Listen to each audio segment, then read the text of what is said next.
Hello and welcome to my channel. Vice Rhino here, Cirrus over there. Oh, I'm sorry, because of the donation thing, I can't see what that redeem was, Van Briggs. I just can't see it, so I don't know what I'm gonna have to do there. Oh, whatever will I do? Hat. Yes, Fennec, I know it's a hat. Thank you. Hello. You do your best. How's it going, Arachne? New hat. How we doing, everybody? Newish hat. This is my hat from the space place. Ooh, boobs. Zoom in on them boobs. Okay. No. Zoom back out. Zoom back out. We're still doing charity fundraiser. Sirs will zoom in on dem titties if we raise $250. Jesus Christ. And I get my Rhino onesies right back there. 500 gets to the Rhino onesie. Sirs, can we do the Sonic onesie for 750 and the Ulu at 1,000? I can't do the Sonic onesie today, but I can do it tomorrow. Okay, if we raise $750, Sirs gives us an Ulu then. And, sure. Now, if money is tight, always donate to charity first if you have any extra money, but it's a little bit tight. However, if you go to merch.vicerounder.com, you can pick up your Gay Unicorn Gary swag. And it's pretty great. I got me a couch cushion. This my Gay Unicorn Gary couch cushion. Love it. My partner won't let me put it on the couch. Says something about like interior decorating or some shit. Where's the link to the fundraiser? Oh, fundraiser link. I should probably pin that. Yeah, sure. There we go. Okay, fundraiser. Oh, no. Cat was literally screaming at the window asking to be let back inside. Okay. If I have a mod in the chat, can you pin that for me? Because apparently my little add-on that lets me, like, highlight chat messages is getting in the way of clicking the 3 dots to actually pin it. And I will do the same thing over at Twitch. So if one of my Twitch mods over there can please pin that, that would be appreciated as well. But yeah, we have Gay Unicorn Gary swag. There are hats too, but the hat hasn't arrived yet. And I kind of fucking hate the hat. Because it caught a... Oh, progress only can only block and delete on mobile. Piper, can you pin it? Can someone pin it? I don't know. Having fun yet? Yeah. Well, I mean, I guess I could just go in another browser window. No, I need to open up Chrome, because this is one of the things I use Chrome for. Oh, yeah, don't super chat. I mean, thanks for the super chat, but the super chats don't go to charity, they go to me, because YouTube takes a 30% cut, so, and I can't set it up as a charity stream because my Project Share, the charity that we're supporting, they're just a tiny little food bank that serves all of Niagara, and we are actually a big part of their annual budget. So they wait, where am I? Oh, right. that's your channel. Why am I watching the stream on your channel? I don't know. Kitsune just said no sound. There should definitely be sound. I see my bars going up. My bars are going too, and it's not grayed out. Like I can unironically say with zero cringe, I've got bars. But yeah, so Project Share is pretty amazing. Oh, Stream Elements bot just helpfully sent it out.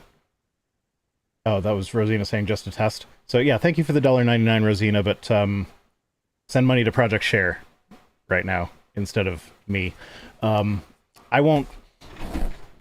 I mean, okay, so yeah, it's not really super chat adjacent, like a notification doesn't go off in the chat, but if you do send a donation, then when my little bar here refreshes, an audible sound should play. Actually, I need to make sure that I actually have the auto refresh thing going before I say that. Tab reloader, yeah, 2, 1, and flicker. Ah, there we go. We're at 2803, and that's the noise. So you can... Oh, no. Don't scroll on that one. I have a separate window for this. Because I actually know what I'm doing sometimes. Sometimes? Sometimes. So... Once in a while. So if we go over here, we can see that, well, who donated? Someone donated $20 anonymously saying, don't forget to press like. And someone else donated $5 saying, Gay Unicorn Gary. Someone else donated 20 saying, wish I had more Rhino and Sirs, keep doing what you do. We were at, what, 2770-ish? 2,800, or 28.3. 28.3. What were we before? Okay, so 2803 minus 45. We're at 2758. So 2758 plus 250. So when we get to $3,008, that'll be our first goal. Someone else has donated. Or have they? Okay. Well. Oh yeah, someone gave $100. Praise Gay Unicorn Gary. Thank you for that. So we less of that in my life, please. Oh, you're gonna fucking hate one of the articles that I'm doing tonight. Oh, I'm sure I will. Oh, it's not even something that I would normally cover, but I picked it because of how much you'll hate it. That's not very helpful to my sanity. You realize that, right? I do realize that, but it's helpful to mine. Okay. Too many things. Okay, what? So when we get to 3008, I forget what the first reward was. Was it the first one you said was going to be you in the Rhino onesie? That was at 500, correct? Or was there one at 250? There was supposed to be one at 250. I forgot what the 250 one was, because I knew that 500 was you in the onesie. 750 is me begrudgingly letting you guys hear me say stupid shit. Glad to help such efforts in my home province. Love what you do, Rhino. Hope to be able to get go to the next Free Thinkers Conference here. BajaCon is the one that I went to this year. Boobs? Someone it was boob. boobs. Oh, it boobs. Was yes, it was boobs. It was the Thank you, Scott. Somebody I was just, going to I remember just, I just boobs. saw boobs with an exclamation mark at it in the chat, and I'm like, I see boobs, I read boobs. So yeah, at 250, Cirrus zooms in on his boobs. Apparently. But yeah, so keep the train rolling. Before we get started, I got a couple things to share. First, we got some Gay Unicorn Gary fan art from Pernia. So there we go. I love it. It's great. My editor did other fan art for Gay Unicorn Gary and me and Cirrus, but I can't show that one on stream. Nope, I've seen it though. I don't know whether horrifying. Cirrus sent it to the Discord in his NSFW channel, but I did not. That is for you to do.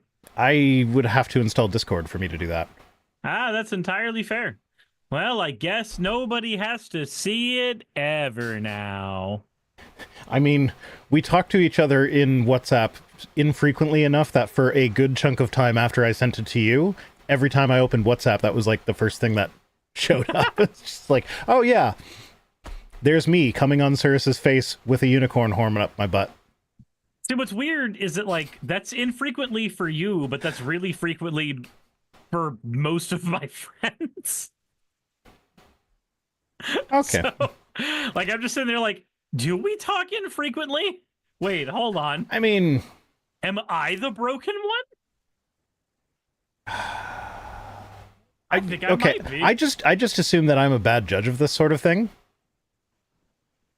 Because I don't text I text you way more often than I text any of my family. That same here. Although, I text them all of 0. So my father started following me on Bluesky, and love my dad. Great guy. He made a cum joke on one of my posts, and I'm just like, I'm not sure I want to see my dad making cum jokes on my timeline. To be fair, he was making a cum joke in response to a cum joke that I had made, so it's not like it came out of nowhere. This is just pure hypocrisy. It's just now when I'm like typing up my posts, I'm like, is this something that I will be embarrassed if I know my father has seen it? Because he will.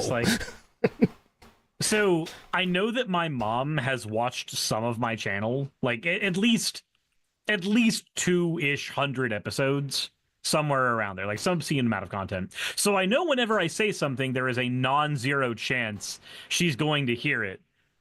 I've just stopped caring. Yeah. So we're $35 away from Cirrus's tits. Apparently. Just so y'all know. I was going to say, because apparently that was on the table, but they're not currently there yet. No, putting them on the table is on the table. But, yeah, so... And again, with regards to the fundraiser, I am very proud of the work we do for this fundraiser. We haven't raised less than $10,000 for the year, in probably 4 or 5 years now. Mm-hmm. So we always hit at least $10,000. Usually it's closer to like 12,000. I was in my Walmart the other day, my local Walmart, and they're doing a fundraiser as well. Their fundraiser doesn't go for the 1 month that I do. It goes from the beginning of November to middle of January. And their goal for this 2.5 month stretch of time is less than $10,000. So I'm like... They're just like, maybe we can hit somewhere close to what this streamer can do with a little, like just a tiny amount of time. Yeah, just the fact that I can do more good in my community than the mega corporation that is known for having so much business that other businesses go out of business. Speaking of mega corporation, I may have thrown shade at somebody who I have a lot of respect for otherwise over the United Healthcare debacle recently. I saw that post. While I was... you did that on Twitter. Yes, it was on Twitter. I saw that while I was collecting tweets for tonight. So I am aware of what you did. And I saw that and I'm like, I'm not jumping in on this one. Because I like him. like, I don't want to have this fight. Yeah, it's like, one of those things. And I understand his position, and I do kind of agree with it. I think so. There's a philosophical concept, and I don't remember the exact name of it, but it boils down to a just world. Like, there's a certain frame of mind we have when we assume the world is just, and the frame of mind that he has is the correct one. Yeah. In a just world. Yeah. But the world is not just. But at a certain dollary due amount, the world stops becoming just. Weirdly. Are you sure you don't watch Bluey? I don't. Dollary do is a very Bluey thing to say. When they're playing their imaginary games and they have to buy things, it's either $bucks or dollary doos. I've just heard people say it on YouTube, so I adopted it. They say it because of Bluey, goddammit. Oh, well, fair enough. Fair enough. Fennec saying dollary do is a word predates Bluey. I am aware of that. It's just, like, Bluey didn't make it up, but I feel like that's an Australianism that just kind of... It has permeated the wider culture because of Bluey. I think mine is because there's a very famous magic card called Didgeridoo. And so when I heard Dollary-Doo from people on YouTube, my brain just went, ooh, association, grab. Oh, John73 John says Dollary-Doo came from The Simpsons? Was it the episode where they went to Australia? I've only ever seen maybe 2 full episodes of The Simpsons in my life and the movie. And then a fuck ton of clips online. The movie's fucking trash. It was all right. The movie for what it was. From what I understand, and granted, this is not from having watched enough Simpsons to have an opinion, but just like watching the internet's opinions on the whole, because I've watched a lot of content on The Simpsons as well. Apparently, the consensus was like, the movie is better than The Simpsons right now. Yes. But the bar was so low that didn't matter. Yes, I did like Spider Pig and the theme song for Spider Pig. That was fun. Clueless Expert says, as I said the other day in Circe's chat, I don't endorse killing by any means, but maybe someone should post a list of all the home addresses of various healthcare CEOs somewhere. There's also I just want to go ahead and throw out there as well. There is a reason why I haven't said the name of the person that the beef was with, because I figured that, which is why I I don't know your reason, but I assumed it's a good reason. It's basically comes down to the only thing that would be gained is drama, and that's completely useless to me. Yep. There's nothing good there. I don't have the mental capacity to deal with drama. I'm trying to move right now. Do you guys know that I'm moving? I'm fucking moving, and it's amazing. And it's not moving is not amazing, but it's also limiting. It's limiting my capacity because it's amazing because you're getting away from where you are and you're excited for where you're going. Yes. It's not amazing because every spoon is taken up by stress and boxes. Yeah, you should see this fucking office right now. And I'd offer to come help if it wasn't so fucking far away. Oh, we got boobs. We're at 3058. I don't know why it's not updating until I tab over to it, but it's not updating until I tab over to it. Where's my... Okay. Piper, thank you for the $80, has said Gay Unicorn Gary commands you to give. Now, I didn't set a time limit for the boobs, so I don't know how long those have to stay there. Hold on, if we're doing jiggle, hold on. Jiggle physics. If we're doing jiggle, oh, you're switching models? More jiggle physics. There we go. There we go.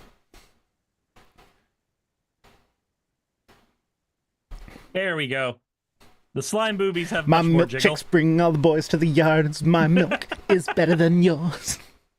So committed to the bit. I respect it. Look, if you're going to lean into something, you fucking lean into the thing. Oh, I've been using this avatar for 4 years, you weirdos. So one of my kids was at the hospital today. I know this is the second kid at the hospital story. This fucking kid can't stay out of the hospital. He's still got a temporary, he had a cast from a broken arm. The cast came off and he's got one of the removable support braces, just to keep it not in the wrong position until it's fully healed. But So he's still got equipment from the last time he was in the hospital, and he like fell off the playground or something at school and smashed his head and needed stitches. Well, he didn't actually get stitches. I don't know. I wasn't there for the whole trip because his dad showed up, and that would just be awkward. So I left. But where was I going with this?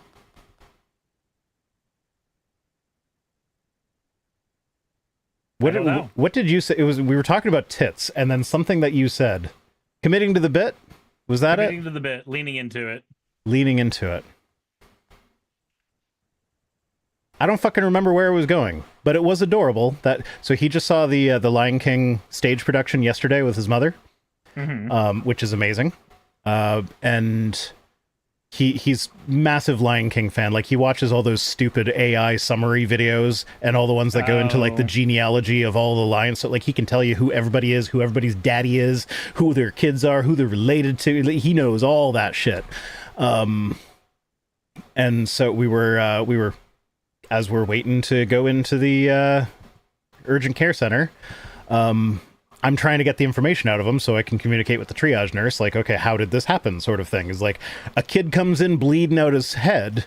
They need to like rule out abuse and shit. So they want to know how it happened. So I'm like, so what exactly happened? And he's like, I don't want to tell anybody. Like, I'll tell you, but please don't tell anybody else. And he looked like really embarrassed. And like, yeah. Okay, sure. I won't tell anybody else. We might need to tell the nurse. But aside from that, I won't tell anybody else, I promise. So he's like, come here, get in close to him. So I got in nice and close to him, and he like leaned right up to my ear and went, Asante san, a squash banana, way to do that. It's like, okay. Well played, kid. Well played. Right, committing to the bit. Okay, I remember now. I started singing Hakuna Matata, just quietly. And he just looks up at me and is like, don't, you're embarrassing me. I'm like, oh, you're embarrassed by me singing, are you? Shall I sing loudly then? It's like, no, don't. I'm like, no, I'm not going to do it because I also get embarrassed. Anyway. So you're not going to do it right now? I mean, so here's the thing. Because you guys are all on the internet, I don't actually see your reaction, so I can embarrass myself all the fuck I want, and I'm not embarrassed. A degree of separation. Yes. That's why I can do what I do in front of the camera, but I couldn't do the shit that I do in front of a person. Like, when my partner is home, I'm more subdued when recording because I'm embarrassed because there's another person in the house. I don't know if I quite have that issue. I don't feel like I operate any differently around people. Yeah. Maybe that's just a failing of mine. But one thing I do have to say, speaking of people's failures, D-Immortal, no, it's not fucking happening. Not today. This story is giving me secondhand embarrassment. Why? Because I was singing in a hospital waiting room, a place where social contract says everybody has to be as silent as possible. I brought my gaming PC into a hospital waiting room and set it up and just started playing Sonic Unleashed. When you say your gaming PC, do you mean the laptop? No. You brought an actual PC and a monitor and oh my god. Yes. That's so cringe. It is. 100%. I had a nurse come in and tell me that I wasn't allowed to have it out there. Rhino discovers the secret of OnlyFans. You can see my ass full on my channel. I forget what video it's on, but one of the outtakes, I straight up just show you my ass. It's in a thong. But like, yeah, no, I'm not embarrassed about shit like that when it's for a camera. But in front of an audience, nope. Fine, D-Immortal. It's been 5 minutes. You get your fucking lacy pink pandas. Are you? Oh, woo. Okay. I thought you were gonna zoom out or something. I think maybe you should zoom out so that when these get uploaded as clips, and we're talking about serious news stuff, it's not just a pair of tits that I'm talking to. That's fair. That's entirely fair. Hold on, I can't see anything. I need to very quickly just... There we go. There's the glasses. Now I can see. Okay, so first story. This is it's from redstate.com. It's just a like Republican right-wing rag. It's pure propaganda basically, but I thought this article was hilarious, so I'm just going to read it in its entirety and we can roast it. So okay, sure, why not? Woke journalist tells on himself an explainer on why he's left Twitter/X behind for Bluesky. I love how even on the right they can't just call it X. It has to be Twitter/X. Twitter/X. Because it's Twitter. Our Elon overlord. We can only go so far in appeasing him. Apparently. Jesus Christ. Oh, and let's not forget the lingerie shot. Yeah, no, there was that TikTok trend a while ago where people would like roll across their bed wearing a big bulky sweater to a particular song, and then they'd like whip the sweater in front of the camera, and that was hiding the transition to them just like standing there in lingerie, and it was like cute young ladies doing that. So I'm like, I'm a dad, I'm gonna ruin this. So I did it, but of course I can't do it properly because that wouldn't be funny. Well, I mean, it would still be funny, but it wouldn't be as funny. So I rolled across, and then I like, instead of like standing up and actually taking the sweater off like while I was rolling or whatever and flipping it in front of the camera, I was just like struggling to get it off, and I fell off the bed. And as soon as I fall off the bed, I also jump into frame in my lingerie. So that was fun. I've seen that clip. I had to censor myself for that one because there were things hanging out that YouTube wouldn't allow because it was not. It was naughty bits. The lingerie was not sized appropriately for me. They were naughty bits. Wait, where is this? Internet. It's on my main channel, Vice Rhino. The Vice Rhino YouTube channel. It's in the shorts. It's a fairly old one, so you might have to do some scrolling, but it's there. And I actually published that one while Godless Engineer was live, and I found out he was live after I had published it or whatever. So like I just went into his chat and was like, "GE, you have to watch this live on chat." So we also got his live reaction to me doing that. Jesus, it was great. Then you went into his home, and we had a séance with Richard Carrier. We did. That is a thing we did. That is a thing we did. I will probably upload the video of that at some point. Speaking of uploading videos, I was not expecting that fucking terminology video to take me 5 days to edit. That was not on my list of expectations.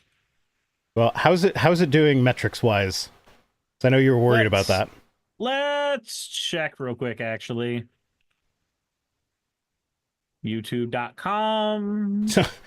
Smacko saying, "You're telling me you were embarrassed of singing Hakuna Matata and not that?" Yeah, so remember, the context of this discussion, it's about how I'm not embarrassed to do shit like that in front of the camera, even though I know thousands of people are going to see it, but I am embarrassed to do shit like that when there are actual people in the room. So, views-wise, it's about on par with any other video. It's got 76 more views than usual. Okay. So, it's at 2,000 views for a 6,000 subscriber channel. Not bad. Yeah, and because it's long enough, you will probably... Fennec says, also your bedroom wall paint is loud. My partner will agree with you with that. She hated it when she moved in.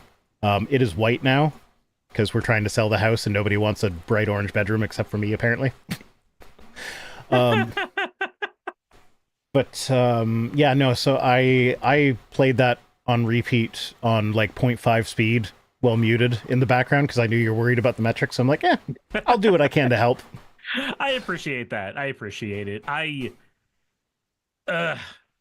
need to actually... I thought I was going to get back to making the deck videos today, and then I looked in my pre-work folder and saw that I didn't have anything prepared and just went, oh, well, I guess I'm not recording yet. I guess I have pre-work to do. Yeah. Because I have to prep all of that stuff like a day or two in advance. Yeah. Yeah, okay. So should we actually talk about the news? We could. That's the thing we can do. Okay. So, woke journalist tells on himself an explainer on why he's left Twitter/X behind for Bluesky. So, again, reminder, this is a... Why do we shame people for leaving social media? I just very quickly want to figure that one the fuck out. Yeah, like, Okay, this is like people are saying like, oh, they're leaving X for Bluesky. It's just being a like it's an echo chamber or whatever. Like, okay, you know what? Like, nothing about my life necessitates that I be on any social media. Yeah. Like, I haven't logged into Facebook. Well, okay, I have logged into Facebook for the occasional, like, my partner will send me a video and I have to log in to see it. But, like, I haven't actually done anything on Facebook in years. Twitter. I haven't posted on Twitter in weeks. Like, since the election, I think I've posted maybe like 6 or 7 times. Total. And like normally I'm posting like 100 times a month or something like that. Bluesky, I have been doing that more, but nowhere near as much. Like my presence on Bluesky is nowhere near what it was on Twitter, and I'm not posting anywhere near as much as I did on Twitter, and I feel like that's fine. My mental health is better for it. I'm feeling less of like when I'm just hanging out in real life, I feel less of a desire to just constantly pull out my phone to check the latest update on social media. It's amazing how close to Twitter Bluesky is, and yet those compulsions, I haven't felt the same compulsions that I used to do for Twitter. It's very strange. And like, yeah, I have created a little echo chamber for myself on Bluesky because when I see right-wing idiots, I just block them immediately. I might take a screenshot for Twit tweets, but then I block them. Whereas on Twitter, I would take a screenshot and then follow them because it's content for me or whatever. But like with Bluesky, that drive just isn't there. So I'm just like, no, this is a space where I want a positive experience. So I'm just gonna not engage with those assholes.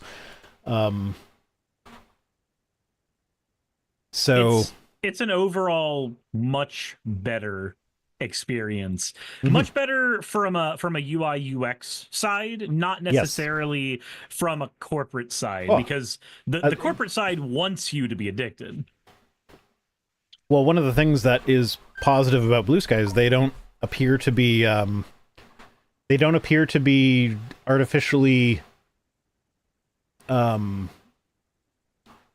choking like I don't know if choking is the right word, but like if you post a link, it doesn't get bottleneck. Yes, that's the word. It doesn't get bottlenecked in the algorithm. It just works the same. Like when I posted the link to the fundraiser, people actually saw it and it actually made a difference and people were actually giving. When I do that on Twitter, it gets like 4 likes and nobody does anything. Yeah, so like the fact that I can post a link to a fundraiser and people actually see it and donate money is pretty fucking fantastic. Like I kind of want, this is a pipe dream that will never happen, I know, but I want more websites to wonder, am I operating at a profit and not, am I operating at maximum profit? If you're operating at a profit, you're doing fine. Well, that's the thing though, is that I think Twitter has never operated at a profit. Twitter never operated at a profit, and then Elon grabbed it and tried very hard to get it to operate at a profit. Like that's the thing, is that there are still a lot of companies that are hanging around that they're from the venture capitalist era of the internet, where people bought in early. They don't have to be profitable. They just have to show that they have an idea that is catching on, and like if they're giving their product away for free, then lots of people will adopt it. And so the investors are like, hey, this is a good investment because I want to make money. And then they don't worry about profits until later. And that is a terrible business model that has led to all sorts of bad decisions. It's why Netflix gets more expensive every year and a half. Yeah, because they've been operating a loss for a long time. Yep. So, yeah, anyway, let's actually read this article. Jeff Keith, thank you so much for the subscription. I appreciate it. So this person says, I gotta admit that watching the continued exodus of so-called journalists and leftists, but I repeat myself, I know what they're going for with the but I repeat myself there is that all journalists are leftists, but what they're actually saying there is that all leftists are journalists. The only people who care about the facts are leftists, I guess. Weird. What a weird world to live in. We're all journalists. I'm a journalist, Cyrus, because I'm on the left. I'm a journalist, according to the right. I have nothing in the form of journalistic integrity. I would never say that I hold Neither myself do to those I, but standards. according to this right-wing website, I am a journalist because I am on the left. You know what? Yeah. Clueless All expert says, leftists Vice are Rhino, no journalists. commie hat. No, you get the world's okayest bisexual because that's the hat that I chose.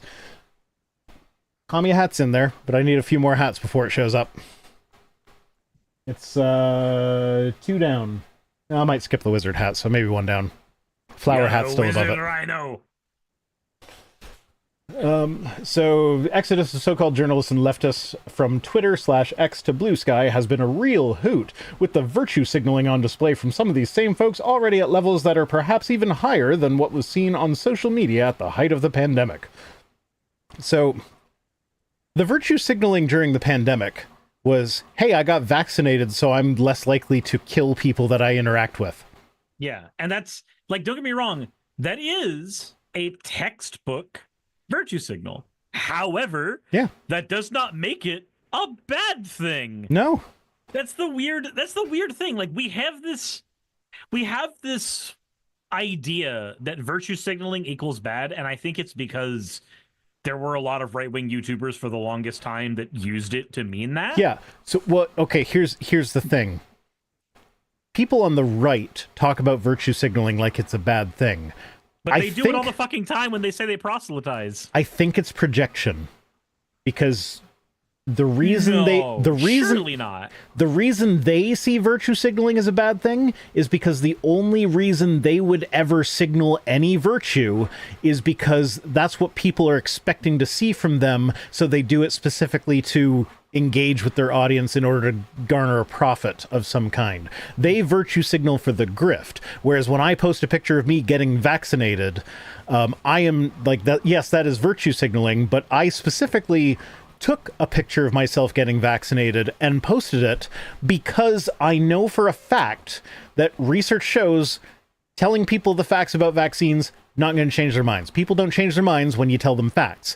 No, they change their minds because of emotions. Yeah, one of the things that will change people's mind, like when people see other people getting vaccinated, that increases the vaccination rate. So as someone with a platform, I then saw that as kind of my responsibility, where it's like, getting vaccinated will save lives. So if me sharing a picture of me getting vaccinated causes just one other person to get vaccinated, that is potentially lives saved. So I'm like, at that point, it's like, it's not what's in it for me. It is a virtue that I have that I want people to get vaccinated because I want them to not die of preventable diseases. And that's just a virtuous thing. It doesn't profit me anything. I got my vaccine. I got mine. I don't need to share vaccines with you now that I got it. I mean, but actually, if you know how vaccines work, it'll work better if everybody gets it. But you know what I'm going for here. You could also just say it in their language. You could say it entirely in the language of a grifter. Yes, it benefits me entirely when people in my audience are still alive. Because when people in my audience are still alive, they continue to help me pay my bills. Or in many cases, pay my bills flat out with their generous donations on things like Patreon or their viewership on YouTube. If they are dead, I don't have a job. So, from a purely selfish perspective, it does benefit me when they live.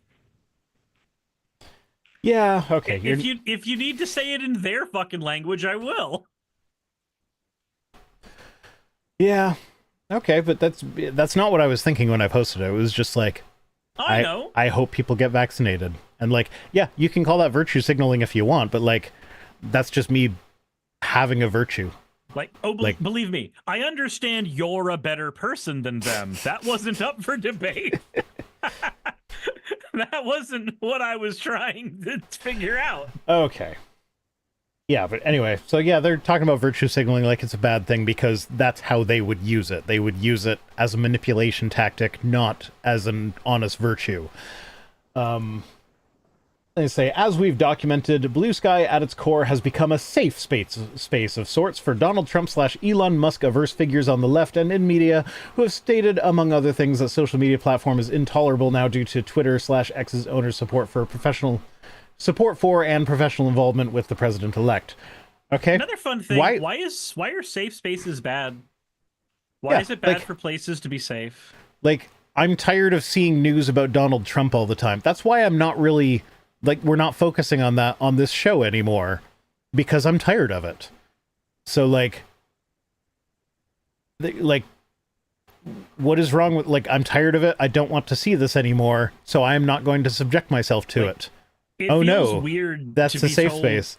It feels weird to be told on the internet that it is my duty somehow to be exposed to things that I am adverse to all the time.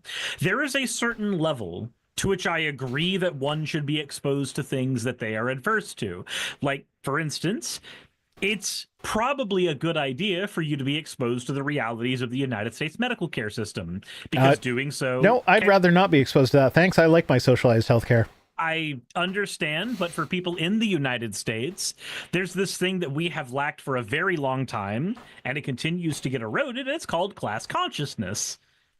And that only really can be built up when people understand how fucked their situation is, but also understand that that's not how it's meant to be. Did you see that article that was making the rounds that was like, you know, this survey shows that most Americans actually really like their health care. It's just the ones...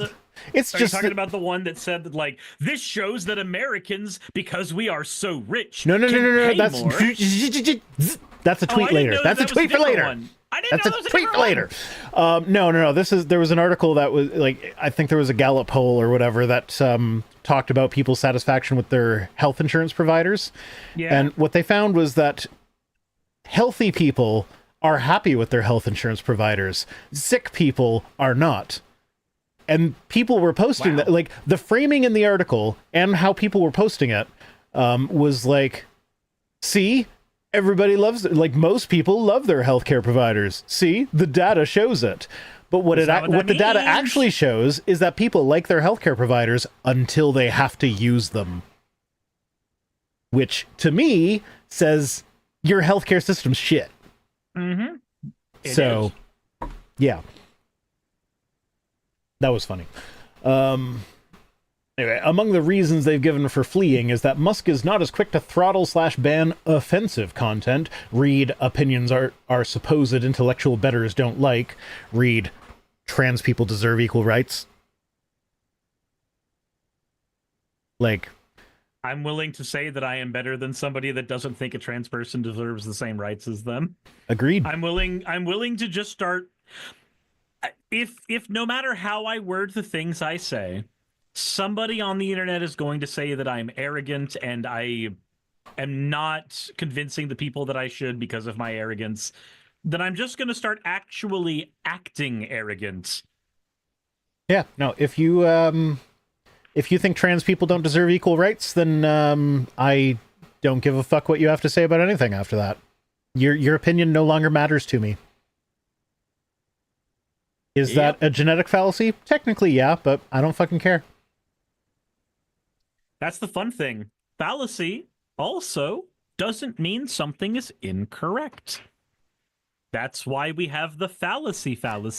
When somebody thinks something is incorrect because it's fallacious. Apparently a lot of Luigi hats have been sold on Amazon recently. Which is fucking amazing.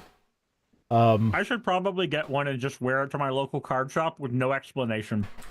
Actually, just a second. I recently... Stop said that the Manic Pizza Tower music in my background went really well with you desperately telling me to shut up. Sure.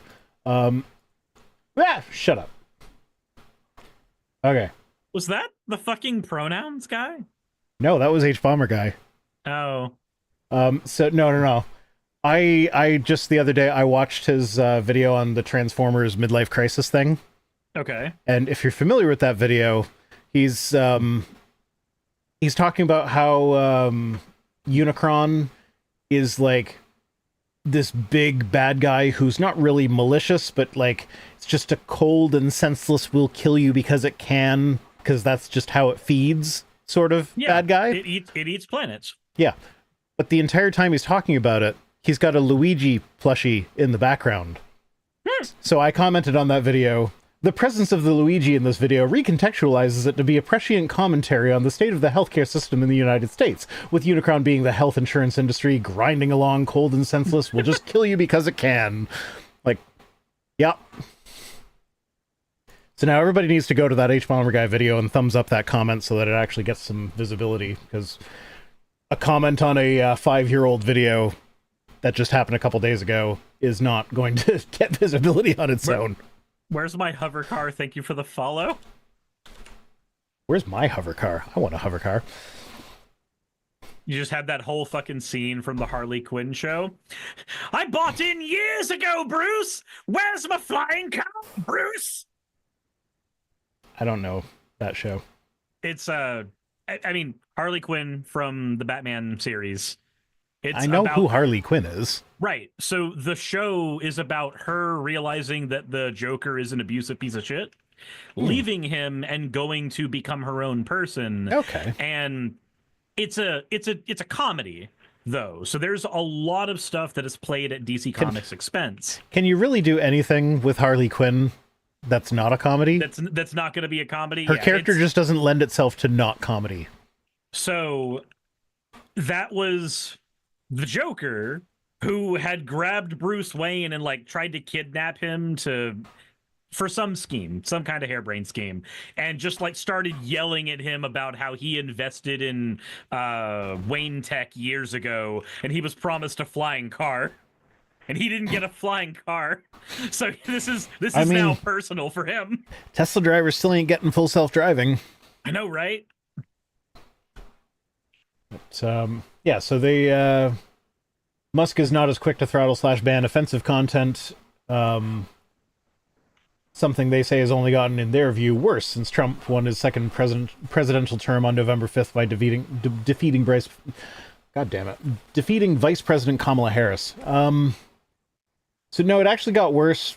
I think it was in July, right when Musk endorsed Trump. And there was an actual scientific study that demonstrated that it was just factually true that it got worse. And he brings up the study in this. Mm-hmm. It's like they have access to the information and everything. Well, I mean, he can't ignore the study because the guy that he's writing this article about explicitly mentioned that study in his reason for why he's leaving Twitter. Mm-hmm. So he can't ignore it. But, I mean, he can. Yeah. He basically does. But, yeah. Just before Thanksgiving, Mississippi Free Press journalist Ashton Pittman composed a detailed explanation as to why he was leaving Twitter/X for good and would be on Bluesky permanently after saying for over a year that he would remain at Twitter despite Musk's ownership of it. Mm-hmm. Like, yeah, no, you're allowed to change your mind about shit like that, even if you did say that you're going to stay. It's like, I've said that I was going to stay in the past, and then it got unbearable, so I left. It also helps that we have an alternative that doesn't suck. I'm going to be honest, I know that there are engineers that love Mastodon.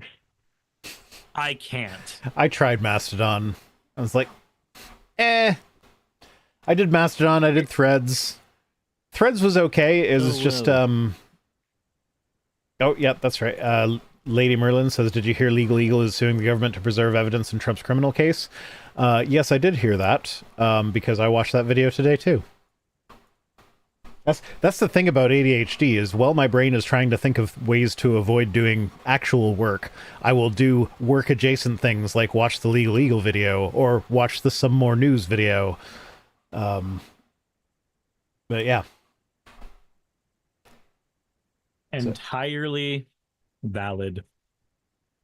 I need to get back to the point where making Magic the Gathering decks was the thing I did to avoid work, but now it's my actual work. Mm-hmm. So now my brain's rewired itself. Oh, Katini went and liked my H-Bomber guy comment.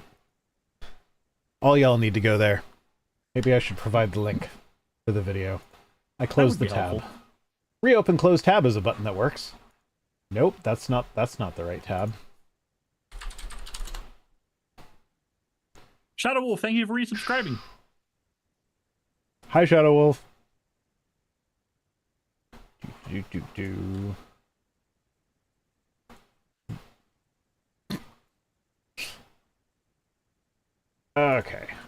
Gideon Wells, thank you for resubscribing as well. So Jesus. everybody go to that H-Bomber Guy video and like my comment on it.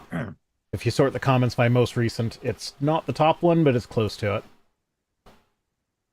It's like 4 Jesus down. fucking Christ. Smacko, thank you as well. Why are...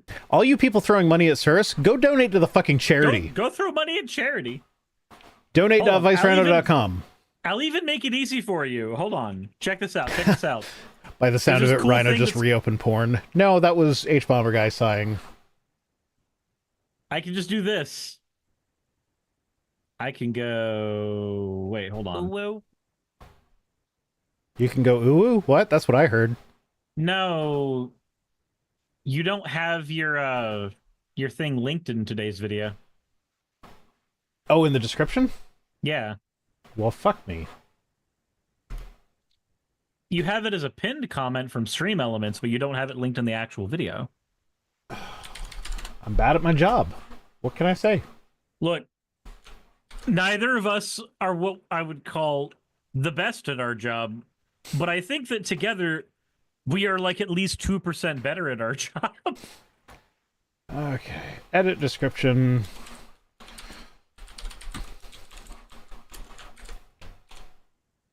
There we go. It's there now. Y'all might need to refresh, but it's in the description now. Sean Helfin says add some extra decks from different card games and it will help you.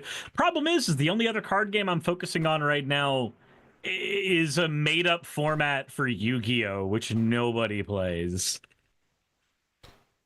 Okay. All right, so anyway, in this guy's post about why he left Twitter, he revealed that the final straw for him and quote-unquote millions of others was the belief that Musk was tipping the algorithm scales in a way that boosted conservative voices and suppressed others. Not But the belief, that's just what he was doing. That's what he did. That's what he... there are people that, oh, I saw a video the other day, so I forget what the video was. I think it was someone trying to get banned from Twitter by, like, posting leftist content. And the problem was he couldn't get banned because all of the content was shadow banned, so nobody was seeing it. So nobody was reporting it Yeah, for so that to happen in nobody the first could place. report it because everything was getting shadow banned, so nobody was even seeing it. But one of the things that he mentioned was that, like, within moments of signing up, he was getting notifications when Musk tweeted, like push notifications on his phone, and like anytime Musk did anything, it's like putting that up like right. You can't avoid it. So like if you don't want to see what Musk is saying, Twitter's not for you because it's going to just shove that down your throat. Yeah, it's just where he goes to say shit now. Mm-hmm. And I don't care about the opinions of people who get to have as much money as he does. I don't. Nope. At a certain threshold, you are so thoroughly detached from society that I just cannot care. Yeah. Yep. Agreed. So anyway, he points out all the shit that we know about Twitter. That's the guy's thing where like he mentions the study that found that they boost Trump and right-wing accounts, which, for the record, Twitter's been boosting right-wing accounts for years, like even before Musk bought it. But Musk made it worse. So, yeah. And he says, I have to admit that I might have been more persuaded by his concerns about opposing voices allegedly being suppressed under Musk's rule, had Pittman and the others who share his opinion been equally outraged upon learning that conservative accounts were deliberately throttled and in some cases banned thanks to the former billionaire owners of Twitter colluding with federal agencies to suppress accounts on issues related to so-called election misinformation and questioning the government's handling of the coronavirus pandemic. Okay. First and foremost, even if what he was saying is true,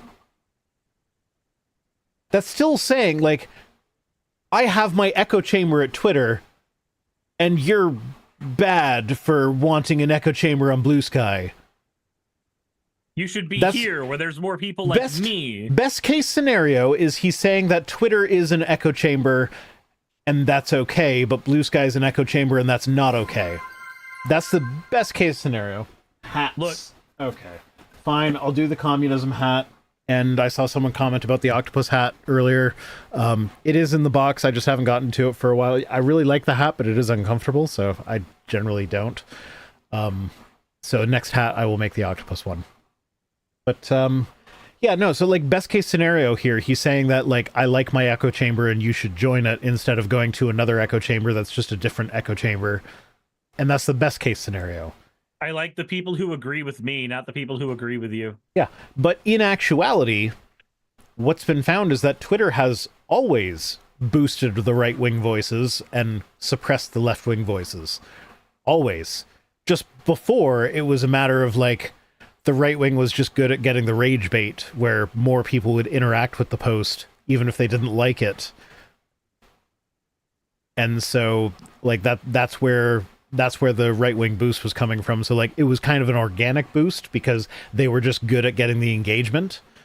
Whereas now it's an active, it's right-wing, so I will boost it sort of thing. So,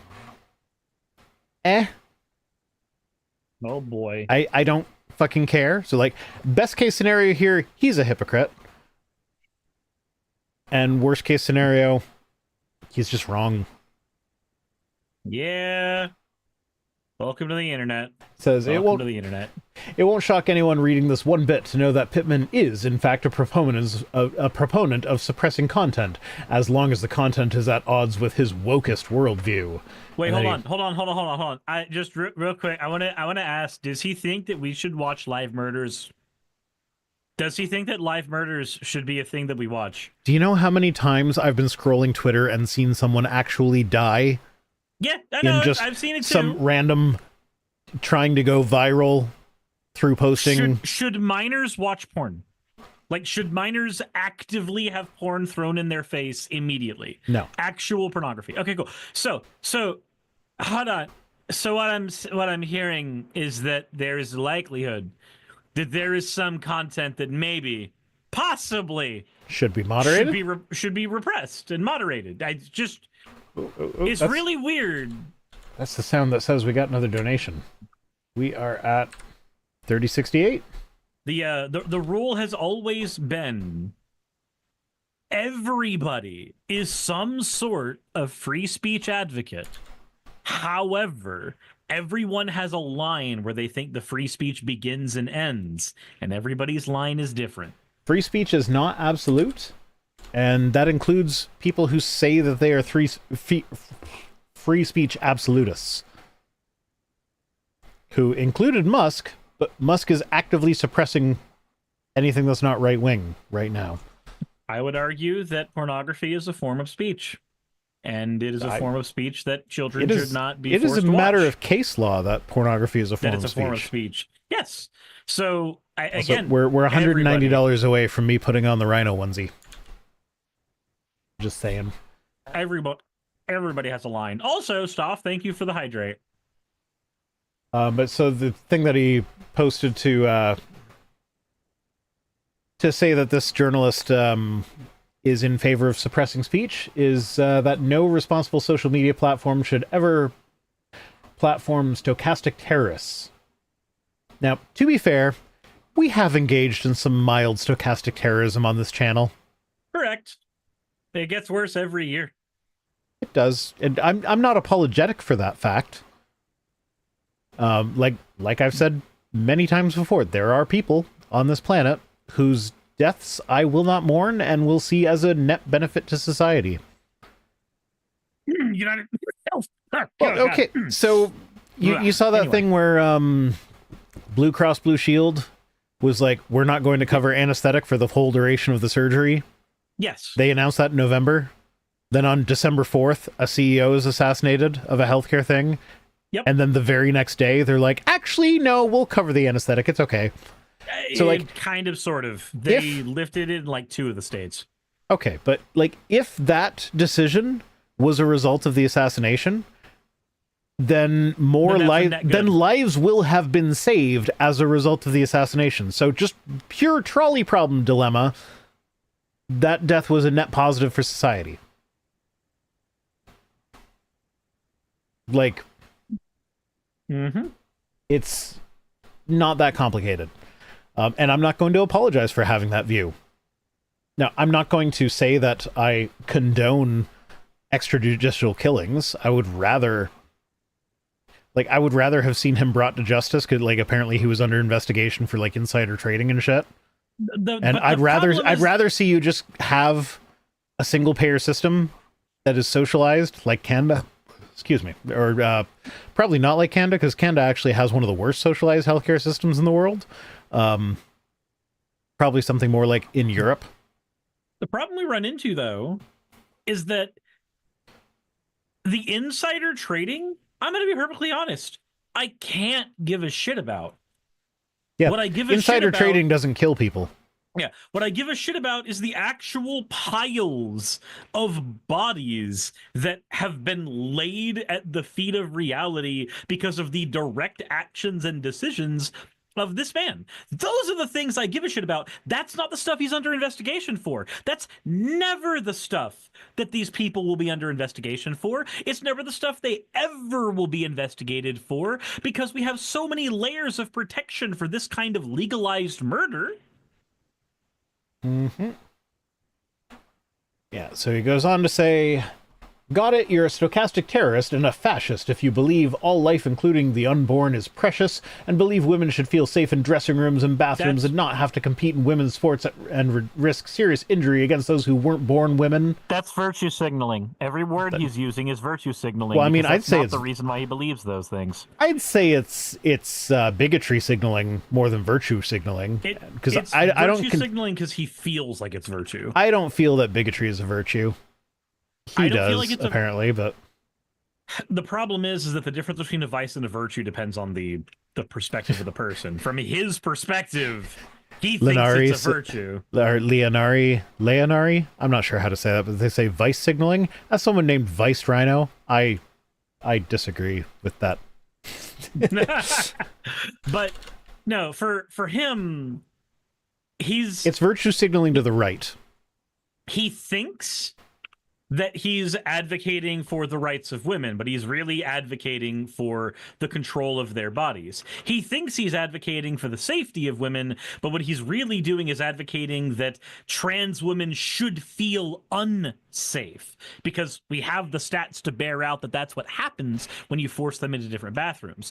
We have cis women feel unsafe when you enforce these bathroom bans. Correct, because if cis women, what tends to happen, and this is going to sound very mean, but this is also exactly the way this works. It's never a ban on trans women. It's a ban on unattractive women. It's a ban on women who don't pass. Yeah, it's because in their mind, women who look more manly due to any combination of factors don't belong in the women's restroom. So, now, they'll never admit that that's the case, but that is in fact what it is. So, fun fact. I've worked in the service industry, and when I first started in the service industry, I was a conservative piece of shit. All on my own, just through organic interactions with people, I came to avoid the use of gendered language altogether. I would never think of just like someone that I hadn't talked to before referring to them as ma'am or sir. It feels fucking cringy as shit after a while. It's not even just that it feels cringy to do that. It's that I had enough instances of me calling someone ma'am, and then they turn around and it was just a guy with long hair. Or me calling someone sir, and they turn around and it's a woman who looked kind of mannish. Yeah. And it's like, I embarrassed myself enough times that I was like, okay, I'm just not going to do that anymore. I'm going to use gender neutral language. I'm going to be inclusive. And this is when I was a conservative piece of shit. It's not because it's the woke thing to do. It's because some people just don't. It's practical. Some people just don't fit the gender norm. And that's just a fact of life. Like whether they're cis or trans, I don't know. I don't care. I didn't ask to see down their pants. Doesn't matter. I didn't ask for a genetic test to see their chromosomes. Doesn't matter. I'm in the service industry. You tell me you go by ma'am, I'll start calling you ma'am, but I'm not going to call you anything gendered before you tell me to. It's literally just a matter of personal safety, both for our brains and embarrassment, and for our jobs. That's what it comes down to. I used to work at Publix, and Publix is the place you go when you want to shop for groceries you could have gotten at Walmart, but you have the money to pretend you're hoity-toity, so you spend 30% more. Every one of those people is a pompous bitch when you say something they don't like. Mm-hmm. And I know you worked in fine dining, so you know exactly what kind of attitude I'm talking about. I catered to the pompous bitches.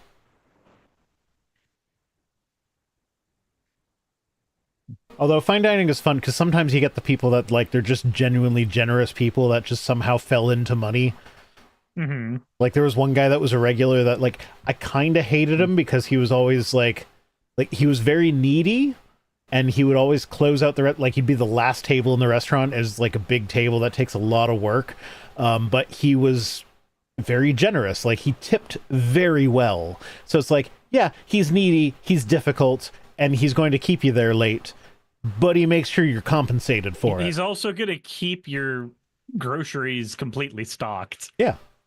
And like he was like he'd bring me into the conversation. We'd have chats and stuff like that. He actually is like, so I was actually a mediocre server.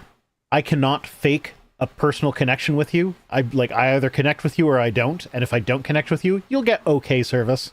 If I do connect with you, you'll get pretty good service. Him, I didn't really connect with him, but like it was connected enough that like I could participate in his conversations that he brought me into or whatever. And I guess he appreciated that because like he always requested my section when he was in, and everybody hated him except for me because like I knew him and I knew how he tipped. So I'm like, yeah, of course I'm gonna go out of my way to make sure that he gets whatever the fuck he wants. You're just like, I'm buying a fancy frozen pizza tonight. Yeah. So, but yeah, no, and that's the thing because like he tips on percentage, but then he'll spend through the nose on like the normal. It's just like, yet I don't need to upsell him on the $50 shot of vodka. He'll just buy the $50 shot of vodka. It's like, okay. And then Volpic says Rhino is a demi server. Not at this restaurant. This restaurant I was a full server. I was a demi server at a different restaurant that was at a winery, and that's a whole nother story. I think she's meaning Denny as in the sexuality, where you have to connect with somebody before you're attracted with them. Well, that's funny then because demi server is actually a thing. It's what fancy restaurants call their busboys. You know, I'm as somebody who is demisexual, I caught on to that joke immediately. That one's aimed at me. As someone who is a straight-leaning pansexual, I'll just suck your dick. So, okay. Anyway, let's move on. I'm sorry, people who sent me articles. This article... Okay, before we move on, I remember who sent me this. Scott Delahunt sent me this. Satanic Temple has successfully started running a children's program at a school that is allowing religious stuff. I didn't cover that as a news article, but I love their logo because that's like the most adorable Baphomet ever. It's just cute. I love it. It's right up there in cuteness with Gay Unicorn Gary, which can be purchased now at merch.vicerhino.com, but donate first to Project Share. Something. I have a playmat that I need to be advertising more. Oof. Sure. Yeah, no, I'm terrible at advertising my own stuff. I actually, in my next video, I don't know what my contract with Surfshark is like. Like, there might be something in there where I can't advertise anything else, even charity. I don't know because I didn't read my contract carefully. But I also know that they don't watch my whole video; they just watch like the ad section. So, like, I did another thing where I like pop up out of the frame, like, "Are the Surfshark people gone? Go to Project Share and donate now." Bye. Sneak back out. So I hope they don't see that. But yeah, I don't foresee that being a problem. The Surfshark people are good. You can still feel confident using my Surfshark code. Anyway, I forget why I was in talking about that. Anyway, let's go on to the next news item. This is the one that Circe is going to hate. Oh boy. So it does kind of go up our alley because it's all about like workers' rights and unionizing and fighting against the man or whatever. But the article that I chose was, oh, why is it refreshing? this is written from the corporate perspective, where they're trying to make themselves look like the good guys, and the union is so greedy for wanting such large pay raises so they can afford the ridiculous cost of housing everywhere in the world. Sean Helfin says, actually, I hear Surfshark is kind of okay depending on what you're advertising that's in there. I've seen Raycon ads be played right after that. So that's the thing, though. When you're a bigger YouTuber, you get more negotiating power. I am just a small YouTuber. Like 90,000 subscribers, nothing to shake a stick at. But in the grand scheme of things, I am tiny. Most of my contracts, they will not let me advertise for anyone else. And there are brands that like Ground News. Ground News, I have seen in some more news, their ad will be played right next to someone else's, and it's in a very clearly demarked ad segment that is very easy to skip. But when I do Ground News, they're like, no, you have to transition into the ad organically. You have to make it seem like it's part of the regular video. It can't be you can't be in different clothing. It has to be like recorded the same thing, and there can't be a demarcation showing that it's an advertisement or whatever. And I'm just like, if I want your money, I have to go by this, because I'm not big enough to say, no, I'll advertise for you, but no, I ain't doing that shit. Yeah. And I've stopped advertising for Ground News, not because I don't believe in the product, because I still pay them for my own subscription. That's still a product that I use and believe in. But they're just too difficult to work with. So I'm just like, no, I'm done.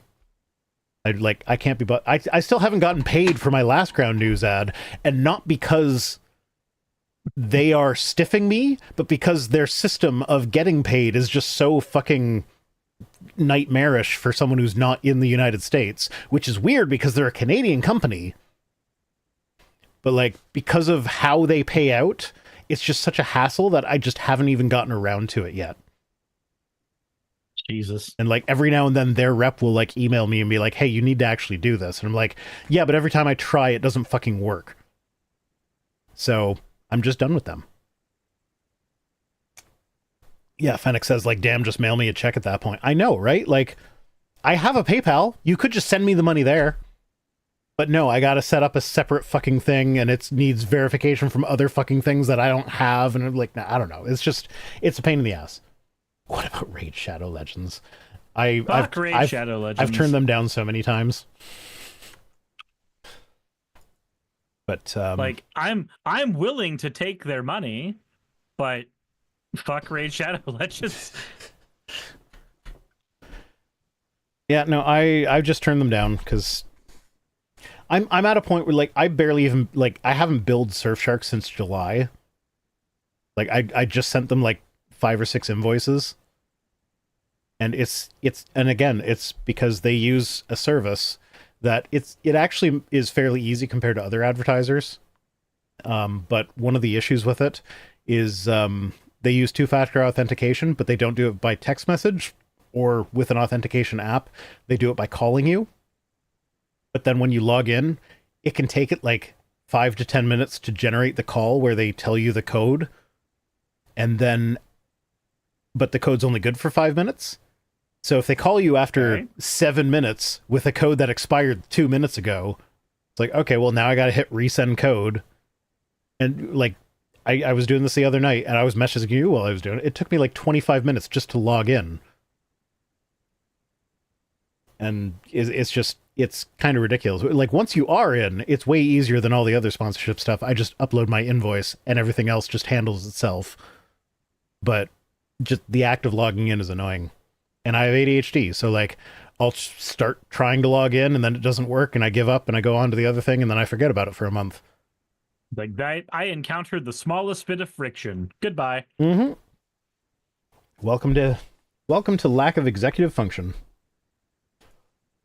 Anyway, update on Woolsworth Group supply chain industrial action. So these are people that are on strike. So they're providing an update on the ongoing industrial action in relation to the enterprise agreement at 3 distribution centers in Victoria and 1 distribution center in New South Wales. This is in Australia. So they're going on strike. They want pay raises, and they want One of the things that Woolworth is doing is they are all the people in their distribution centers have to they have to have a 100% accuracy rating in like several different metrics. That is just impossible because humans aren't robots, and if you don't hit that 100%, you get disciplinary action. So that's what the unions are fighting against right now. Plus, they want to actually like be paid a living wage. It's like the primary thing that we all want whenever you join the union. Why? Because the union's gonna make sure that you get health care and like the ability to buy your house. So Woolworth's group has been engaging in good faith negotiations. So remember, this is from the management perspective. Woolworth Group has been engaged in good faith negotiations with the United Workers Union, also known as for over 4 months. Also known as I get it. Ooh, small beans, little babies. Negotiations remain unresolved. The commenced indefinite strike actions at the 4 sites on 21st of November, with the strike action now extending to 12 days. Why? The ooh, small beans, little baby. The UWU is seeking pay increases at these sites in excess of 25% over 3 years, which I didn't really look up the numbers. I imagine they were paying as little as they can get away with. Fucking hell. So I imagine 25% is just to catch up, and they're framing this as though that is a bad thing. At a time when Woolworths Group is actively working to keep food and groceries affordable for customers facing ongoing cost of living pressures. So I went to the union's website, and they were basically saying that they were price gouging during this time frame. We're trying to keep everything very affordable for people. Are you? Yeah, no, they were price gouging. But it sounds like we got another donation. We're at 3088. Oh no, we got to get rid of that 88 there, guys. I don't want 88s at the end of my shit. Someone's got to donate. Like, no, we can't have that. That's no bueno. That being said, it stands for heck hater. Yeah. We're atheists. We don't hate heck. We love it. That's what I've been told. Oh yeah. Rosina Keller for $20 says Emma's Baffy is cutest Baffy. Yeah, I really want that plushie, but it's too expensive. I can't justify it. Someone donated $10 saying thanks for the content and praise be Gary and Foreign Gary. I don't think I read that one earlier, but yep. So yeah, the is seeking pay increases at these sites in excess of 25% over 3 years, materially above inflation, at a time when the Woolworths Group is... I already read that. So next is the... Ooh, small beans, little... God damn it, why is it always him? The... Why is there so much of this? The... is also demanding that there be no enforceable permanent standards or rate which would preclude Woolworths Group ability to manage productivity. That is their way of saying, no, we actually do want to have that 100% accuracy in absolutely everything, as though our employees are robots, and have the ability to discipline them if they don't hit 100%.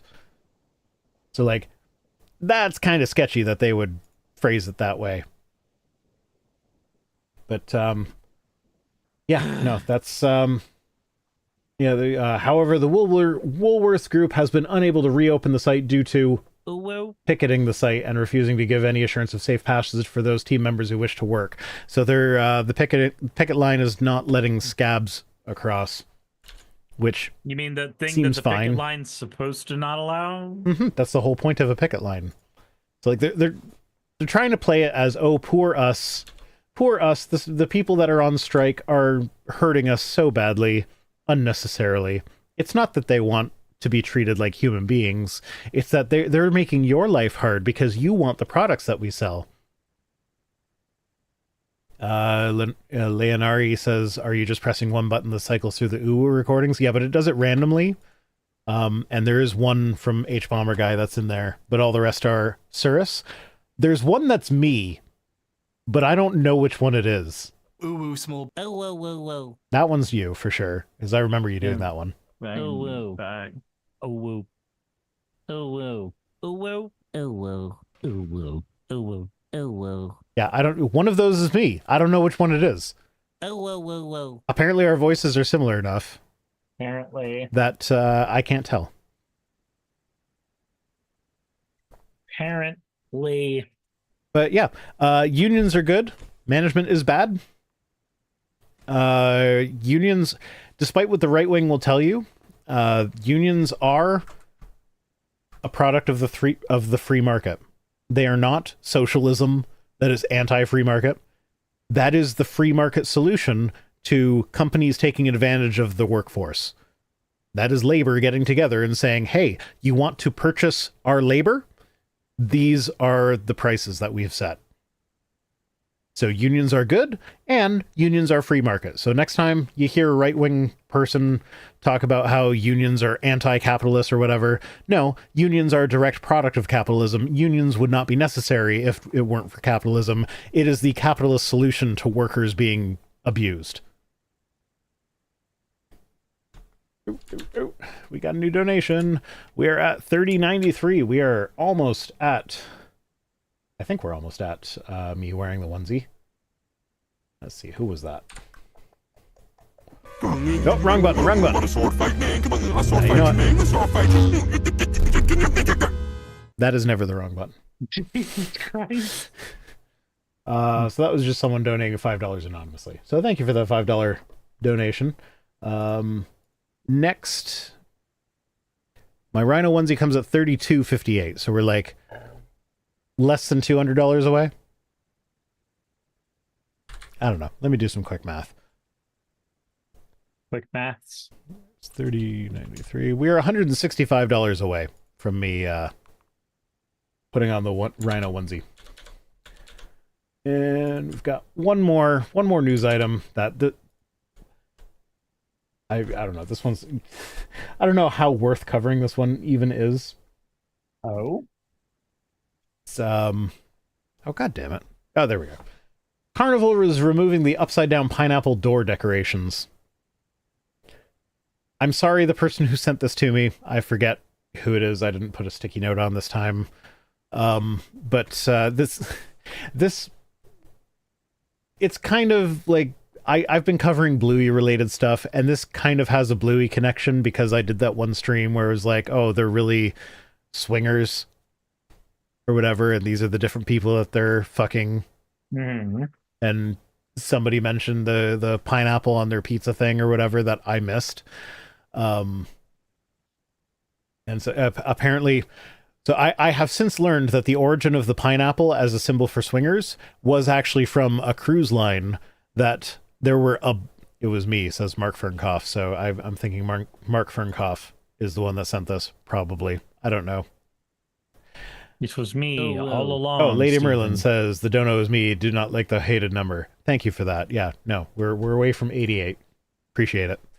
So yeah, apparently the origin of the pineapple was actually on a cruise that a bunch of swingers went to, but like in order to tell themselves apart from the people who weren't swingers, they would like that cruise line actually had a pineapple decoration that you could put on your door. That was just like free and came with the cabin or something. And so the swingers would just turn the pineapple upside down. And that's how you knew which cabins had the swingers in them. Oh, okay. That's the origin of the pineapple thing. And apparently like it expanded past the cruise lines or whatever. But the cruise lines have caught on to it. Anyway, so the article says cruise travelers enjoy decorating their stateroom doors with whiteboards, magnets, and themed designs. Because like, you know, you're in a massive, you know, hallway with a bunch of identical doors. It just makes yours easier to find if you decorate it a bit. We're at $31.93. Someone just gave $100. Someone just gave $100 bucks or dollary dues, and it was anonymous. Thank you for the anonymous $100 dues. But yeah. So anyway, and on one of these cruise ship apps, someone just posted a thing being like, hey, please can Carnival have an addition to their app that will give the opportunity for single cruisers to meet? It's like, I'm lonely and I'm horny. Can we just have singles meeting each other? Duct Tape Jape says, "Hey, dollary dues is Australian dollars." Did you miss the beginning of the stream where we had that conversation? We had to go into the etymology of it. Yeah, because Cirrus was the first person to say dollary dues and was like, "Hey, you probably know that because Bluey is a thing." Because Bluey took the Australianism and made it mainstream. But, It's still weird that Ben Shapiro tried to redo one of his fucking shows to make it more like Bluey. Yeah. Yeah, the chinchilla thing. Yep. Yeah, so one of the executives at Carnival responded to that post by saying, well, we used to have singles meet and greets, but people just kind of stopped going to it, so we stopped offering it. We don't really know why. And then someone else responded to it being like, upside down pineapple on your door will do the trick, without explaining why. And then the executive was like, he responded to that person, be like, actually, we can take the pineapples down. Like, don't do that. Don't do the pineapples. We're taking it down. I don't know. I don't understand why. The whole point of the pineapples on cruise lines, my understanding is when it, aside, 'cause there are cruises you can go on that are specifically for swingers. Mm-hmm. And those will be the only people on the boat. But this has kind of become a thing on non-swinger cruises where you can put your pineapple upside down and that will indicate that you're open to stuff like that or whatever. So you can go knock on the door or whatever. But they're taking down the pineapples because of this association. But it's what do you care what people get up to in their own staterooms on your cruise ship? They're just going to find some other way. Do you know how much sex is happening on your boats? And not even just among the cruise passengers, the staff are all having sex with each other. I've read about what happens on the below decks on those things. I don't know how they have the energy for that because they've forced them to work 16-hour days every day for 6 months. So I don't get how they even have the energy to do that, but apparently there's a lot of fucking that goes on both in the staterooms and in the crew quarters. So why do they care? The pineapples are so that I don't have to go out in public and be obviously a swinger in front of the other kids that might be on the cruise. If I just put a pineapple on my door, then somebody can knock on my door and it can happen in private. Not that they're having sex out in the public areas, but some of them might try. Yeah, maybe, but the pineapple on the stateroom's not going to be the determining factor there. Yeah, true. Okay. It's time for me to pee, so you can entertain them. You can entertain them for a while. Talk about the cruise. Talk about the cruise. No, you got to talk about the cruise and the pineapple so that this stays in that segment so that it can get to at least the 8 minutes so I can get a mid-roll ad in it. Okay, so I've just got to keep talking about swinging and pineapples. Okay, I can't really help you guys out with that. I can tell you about my experience swinging, but that's just kind of boring. That's mostly just me explaining that, yeah, it's really, really annoying when you're trying to have sex with the group of people that you've decided that you're going to have sex with, and somebody keeps knocking on the goddamn door and just literally drunkenly saying through the door, y'all sound like you're having fun in there.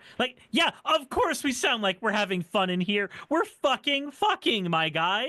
All I need is for you to stop.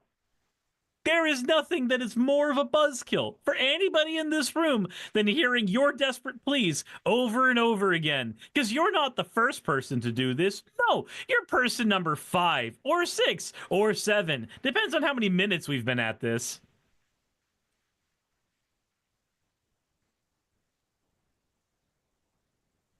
Rosita says, and that's why cruise ships are festering hellholes of disease. No, I didn't watch the latest Hell of a Boss episode. I do need to, though. Crying out loud, there were stories about a sweet cruise with Zach and Cody. Jesus. Duct Tape Jake says 7 minutes. We need 8 minutes for a mid-roll ad. Them's the rules, apparently. Also, both are convinced they need to keep score over sex. Wait, what are both convinced? Hold on. Sean Helfman says this is the reason why you put the sock on the door along with the pineapple. Okay, look, I didn't know about any of that, and neither did anybody else in my group. It was all of our first time. The only rules we knew were bring booze for the people who drink and don't be obnoxious. Those are the rules we knew. Swinger rules? Swinger rules. You have headphones. I know you know everything that was said. No, I was not wearing my partner needed the other headphones for she's doing a school thing where she has to watch a bunch of videos. So I'm stuck with the wired ones, so I did not hear a thing that you said. See you, Sylvie. Actually, Sylvia, before you go, did your conversation with your brother go well? I didn't see in chat if you had said anything about it. This is also me following up to make sure that you have that conversation. So VR heard none of Cirrus talking about his swinging days. Cirrus and I talk offline. I know about his swinging stuff. I know he's poly. And Duct Tape Jake says 7 minutes. No, it's 8 minutes. We need every you need to hit 8 minutes in order to get mid-roll ads in your video. Yep. And it always kind of annoys me when a video comes back and we've been talking about a news item for less than 8 minutes. This is like, if I'd have just dragged it out a little bit, I could make significant more money off of this video. That's when you just add in a little bit of a longer credit section. I mean, that's the thing. I'm gonna have to talk to Piper about that. See if I don't edit my own shit anymore. So now I'm like, if I want it to be 8 minutes, I should probably tell my editor that I want it to be 8 minutes because I haven't actually done that. It's a fun thing about paying people to do stuff is you can actually tell them how you want it done. I'm just not good at that. Being a content creator sounds obnoxious. Yeah. No. So if you watch, I rather like Jack's films.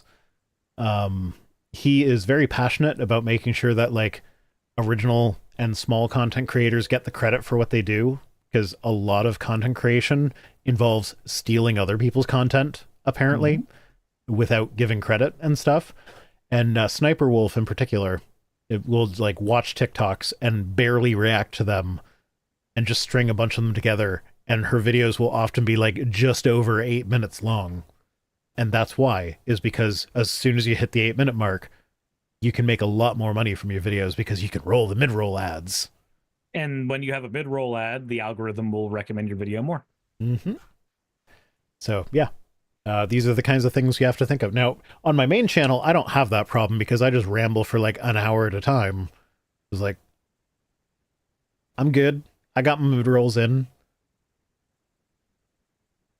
My main concern with my main channel is remembering to go in and remove a bunch of the obnoxious ads, because like YouTube will put an ad in every 30 seconds.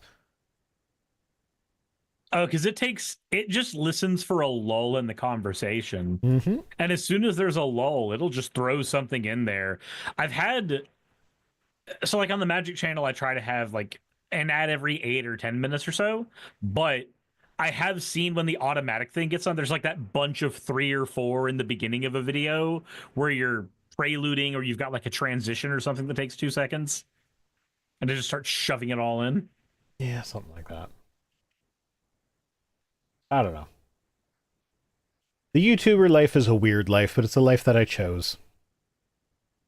It is a life that we chose. Are you over-explaining this on purpose? No, I just over-explain everything. That's why my videos are an hour long. It's just who I am. You can't deny your fate. No. You are a YouTuber. Much more likely to be watching a 3-hour video personally. Yeah, actually, so the thing about long form videos like that, now I also love the 3-hour long videos.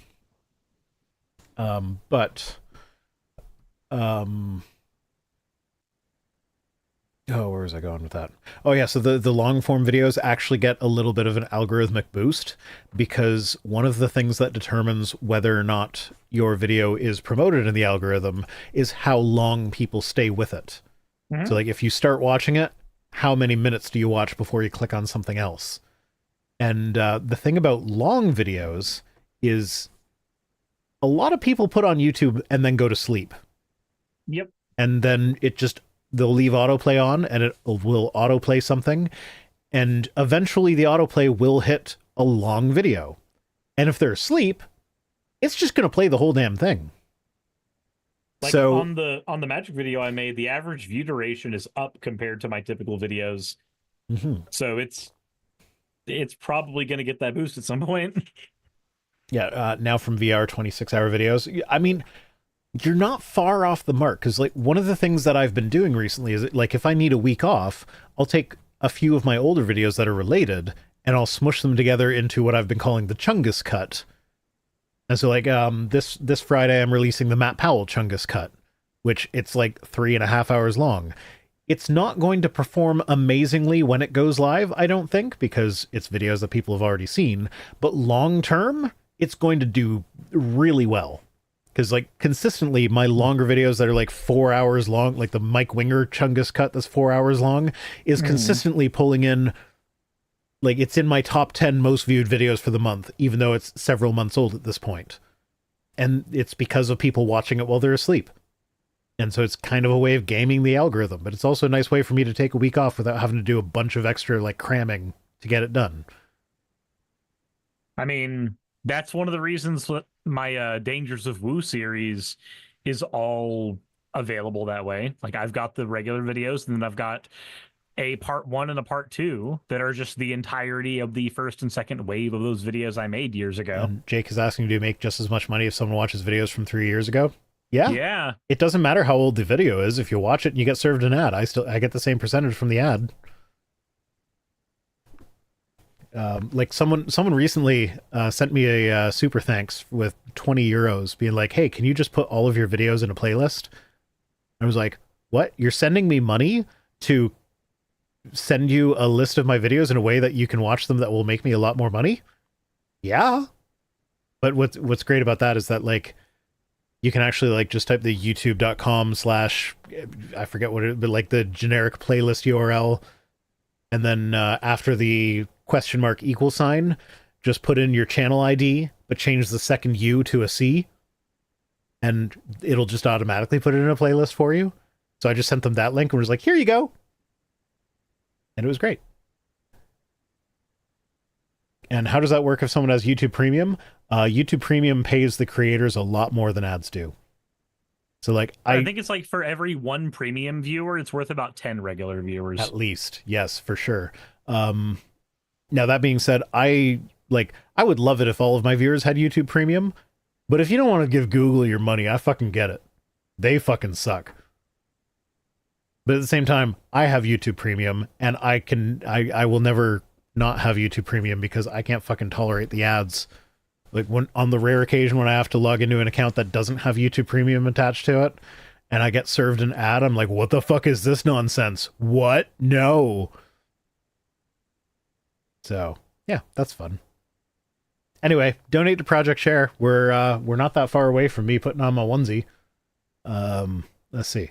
32.58. Speaking of money, give up all of yours. To a good cause. It's Project Share. Come on. Oh, I know, but it's way funnier when you truncate it. Yeah, we're $65 away from the onesie.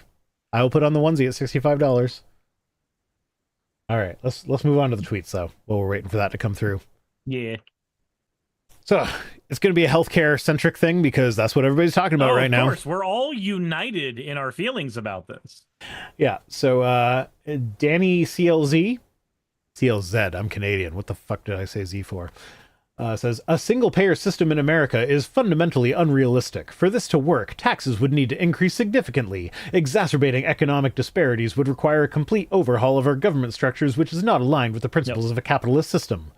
Okay, first off... Thank you for the hydrate, Arachne. 2, we used to have a 90% tax rate for the wealthy. Like, fuck this. It's not aligned with the principles of a capitalist system. Well, then fuck your capitalist system. Who cares? Why is the system important? If people dying because they can't afford health care is an integral part of the capitalist system, then maybe the capitalist system ain't very good. Okay, there's a hat. There's a hat, and I've seen people requesting the octopus hat, so I will put on the octopus hat. Yeah. There we go. You happy? I stuck my head up an octopus. But yeah, so here's the thing though.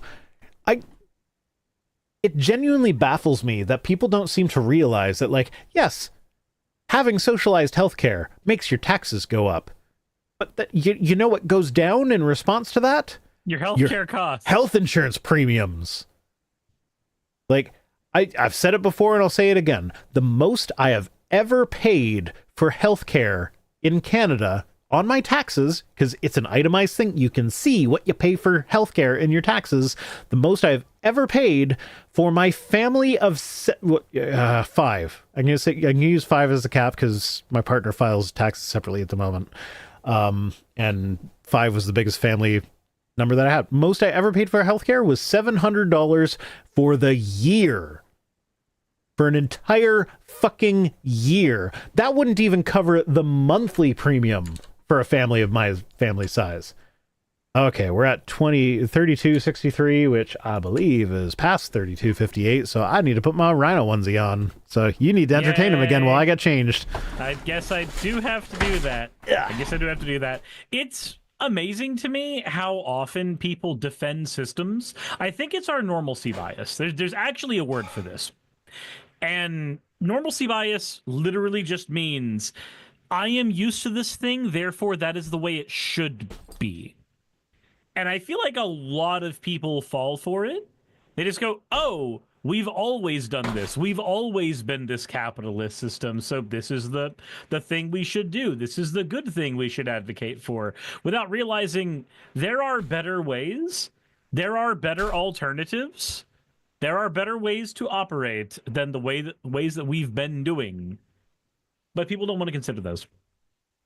The reason that socialism is a 4-letter word in the United States is because it's not capitalism, and people have a normalcy bias. Axolotl says normalcy bias. I thought that was my tism. I mean, it certainly helps. It certainly helps. But no, that is the actual word for when you just accept it. I mean, we can also call it the fallacy of tradition, but like in terms of what it is psychologically, when we're not using logic and pretending that we're super smart. Also, hi, welcome back. Okay, I've got 2 layers of fabric in between me and the headphones right now. Maybe I should take the hat off. Welcome back. Hi. We were talking about the normalcy bias for a little bit. Oh, with regards to how Americans think their healthcare system is normal? Yes. Just because that's what they've been exposed to?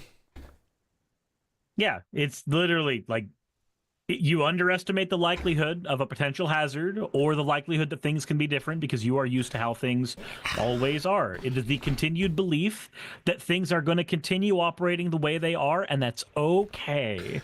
Yeah, well, that's the thing. Like, it's also the reason why if you hear a gunshot, you might think that it's a firework first, because that's the thing required for things to keep operating okay. Yeah. So, yeah, no, like if your taxes go up by $700 a year, that's not insignificant. But if your healthcare premiums then go down by $1,500 a month, I feel like that more than covers it. Mm-hmm. And yeah, like I just don't get how, like, it's just stated as though nothing else would change. Your taxes would go up, everything else would stay the same. No, you don't have your premiums anymore. You don't have your co-pays anymore. You don't have your deductibles anymore. You have less fucking stress in November. Yeah. I don't know. It's just I don't get why this is so difficult for some people. Oh yeah, so Lizard says women logic. And it has a picture of Luigi. It says, I literally just murdered someone, with a woman going, my hero. And then RFK Jr. saying, food companies are poisoning us. And the woman saying, bigot, wacko, conspiracy theorist. Because food companies aren't actually poisoning us, because that's not what poisoning means. They think that poisoning is something that happens over the course of 50 goddamn years. That only happens in fucking Game of Thrones. I'm sorry. No. Is food companies are using cheaper ingredients, and those cheaper ingredients are having adverse effects. That is not the same thing as actively poisoning us. His solution to this is deregulation, where food companies will be able to actually poison us, and there will be nothing anyone can do about it. What was that one clip? I forget what it's either a show or a movie, but it was about FDR doing the New Deal. And you see him with a bunch of other like executive types, and he's going over a policy change that he thinks needs to happen in regards to the meat industry. And everybody has these plates of steaks there. And he goes, well, now, gentlemen, I think while we're here, it would be a good idea for me to read off the report that happened recently from your meat factories, and points to one of the people there who's actually owns these factories, and starts talking about the tuberculosis that made its way into the meats and just all kinds of shitty stuff. And everybody just kind of slides their plates away after just humping the idea of deregulation for a quarter of a minute. Yeah. All right, so I forgot to show comment. So someone donated $65 anonymously and said ooh-onesie. Ooh. And then Atoa T donated $5.69, says, as the sender of the ooh article, I am pleased by Cyrus's suffering. Ooh. Ooh. Okay, I'm curious which one is mine now. I want to know. It's the title of the file is my ooh. So this one is me. Ooh. Ooh. That sounds like your ooh-oos. Ooh. It does. Ooh, small beans, Not little that one. babies. That one doesn't sound like me. Ooh. Ooh, That's small definitely me. Ooh. That one was weird. Ooh. Ooh. These, Yeah, no, it's I think those are all me. no. This one's me. Ooh. You just sound like me.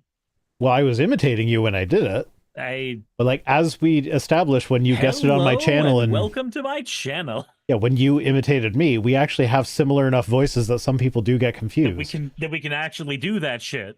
So like, yeah, no, the fact that I just have an ooh on here that's mine that I forgot about for months Ooh. and sounds like you is just funny to me. Fair enough. Okay, back to the tweets. So yeah, RFK Jr. saying food companies are poisoning us, like, not in the way you mean, and your solution is just going to make it worse. So yeah, he is a big wacko conspiracy theorist. And yeah, I literally just murdered someone. My hero, yeah, but the person he murdered is literally responsible for the deaths of thousands of other people. Why do we cheer on the guy who's responsible for the deaths of several slaves in the emerald slave mining trade? Here's the thing though. So you saw that guy that killed the mentally ill person on the subway just got acquitted? Yep. And the right is praising him as a hero for defending the people on the subway. Yeah, they always do this shit. Yeah, so that's the thing. Like, if you see someone who is actively killing hundreds of people and you kill that person, the right will see you as a hero as long as you are actively killing those people with your violent actions in the moment, not if you are killing those people through your policy decisions or your seeking of profits over all else. So, like, Luigi didn't do anything different than the guy on the subway.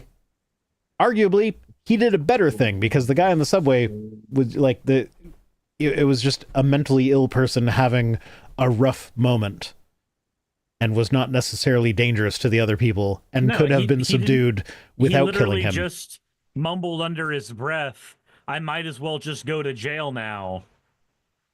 Yeah, so like not something that needs deadly force applied to it. And the right is hailing him as a hero.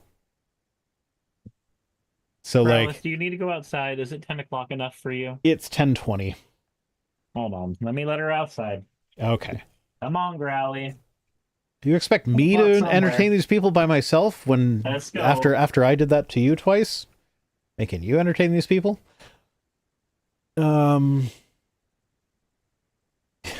Little Firecat says, I deliberately put videos on that are 2+ hours to fall asleep to. No autoplay.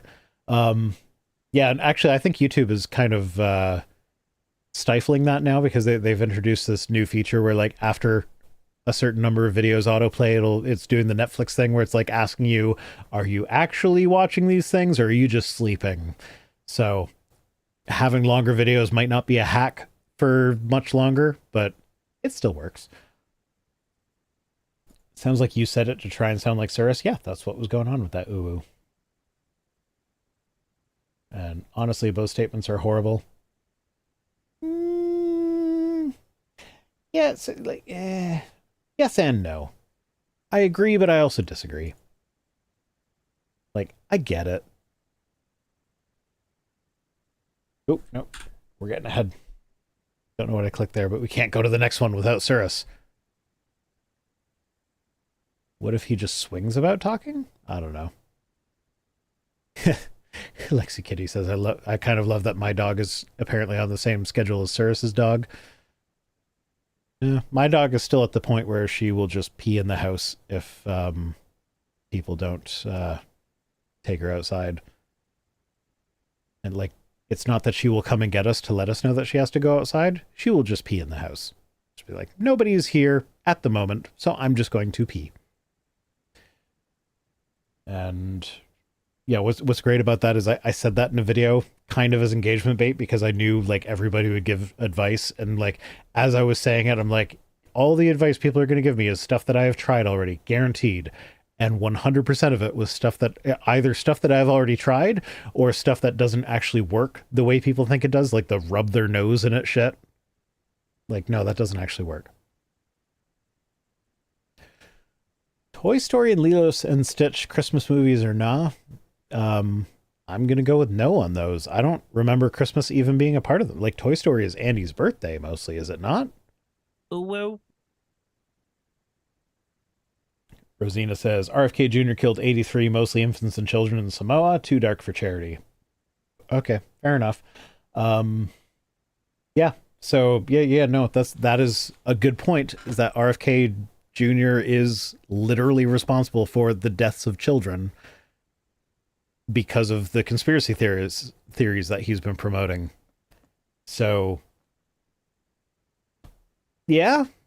He's a big conspiracy theorist wacko who kills people through his conspiracy theories. So it's weird that they can idolize people that kill dozens to hundreds to thousands of people through policy decisions and promoting conspiracy theories. But one person who directly kills someone is like, oh no, that's a bad thing. But then another person who directly kills someone is a good thing somehow because it was a mentally ill person that person killed. So we are at 3283. Oh, what do we need? So 3258 is what got me in the onesie. So if we get to 3508, Cirrus will give us an uwu. But yeah, we are just about a third of the way to our goal. We're like, God damn it, I can't do mental math I can't do mental math ever. All right.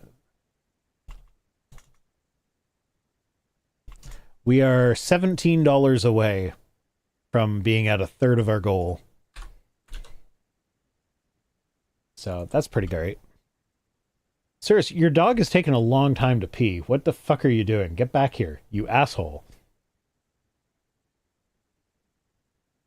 Cirrus. Maybe instead of Puddles, you should have named her Good Girl for peeing outside. No, because then we'd be saying that inside all the time.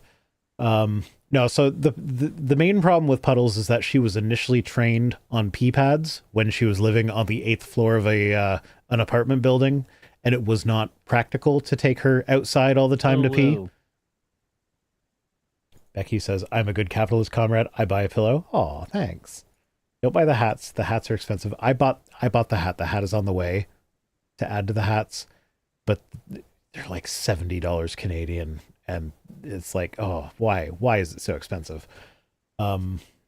But yeah, no, Puddles was trained on pee pads inside on the 8th floor of an apartment building. And so she knows she's supposed to pee outside, but because that was her initial training, she thinks piss posting. Got it. Yeah, no, she thinks of things inside the house that are just on the floor as like, well, if nobody's taking me outside and I have to pee, that is a valid second option. And so she'll pee on like the mat that we have by the door that you're supposed to wipe your feet on when you come in the winter. Or if somebody like one of the kids drops a towel on the floor, she'll pee on that. If one of the kids puts a sweater on the floor, she'll pee on that. Like, that's actually legitimately one of the ways we get the kids to clean up after themselves is like, do you want Puddles peeing on that? Because that's where Puddles is going to pee on that. And so people have been, and that's one of the things, like, people in that video have been telling me, like, oh, you just got to not give her pee pads anymore. I'm like, we stopped giving her pee pads like a year and a half ago. Like, it's not the continuation of the pee pads that's the problem. It's the fact that she was trained on them to begin with. That's the problem. Yeah. It's a thing. Behavior doesn't modify just because something is no longer present. It's one of the reasons why you're told when you're training a cat how to use the litter box that the first place to put a litter box is it's supposed to be the first place they try to pee. If they try peeing somewhere in the house and you don't want them peeing there, you put the litter box there. That's your step one, because they already associate that place with bathroom. Now you just add bathroom means pressing your feet into this litter. I've never actually trained a cat in the litter box. Because Periwinkle has been my only cat that I've owned as an adult. Mm-hmm. And I got her when she was 7 years old and she had already been litter box trained. So for me, the most difficult thing about that was like, we wanted a litter box to be in the basement where people don't have to smell it. So it was like moving it slowly from the places where she was familiar with to the less familiar place of the basement was all that was required there. It was just like, okay, it's in this spot for a week. Now we move it a little bit further, and it's in that spot for a week. Now it's a little bit further. Yeah, that's entirely fair. Oh, I'm guessing from the words in that URL that's that PMAT that is dog grass, that like it's fake grass inside. We've tried that. She doesn't do it. She doesn't go for it. It's not enough like a pea pad, and it's not enough like real grass, so she just ignores it. Yet everybody's giving me advice, and it's all stuff that I've tried.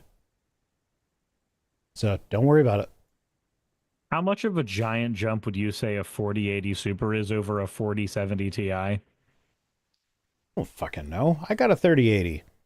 I know somebody funded your fucking graphics card. And then something funny happened where apparently the listing on Amazon was $400 off from the actual price.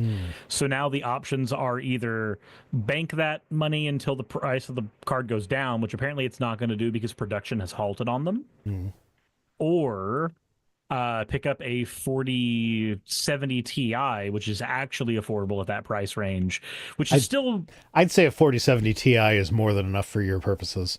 Yeah, it's still better than what I'm using right now, and it'll let me pull this thing out of the rig so it doesn't end up going on the fritz again. Right now, things seem stable. Saki did a bunch of stuff to the PC, but I also spent enough time with it unstable. Yeah. All right, moving on. Matthew Iglesias says, 2 charts you need to look at simultaneously to understand. Americans spend more than foreigners on out-of-pocket healthcare. Okay, first off, it's not American versus foreigners when you're looking at world data. It's Americans versus other countries. It's Yeah, like, they're not I am not a foreigners foreigner anymore. because I'm a Canadian living in Canada. That is not a foreign. But fun fact, when working at restaurants, if you had an American table that you didn't like, you could do things to them, like ways you could piss them off without technically being rude. Was like if they try to pay with American money, be like, oh, I'm sorry, we don't accept foreign currency. And the word foreign just like triggers them. You're like, what do you mean foreign? This is American. It's not foreign. What do you mean You're like, foreign? okay, well, guess what? You're in Canada. American money is a foreign currency here because we use Canadian dollars. But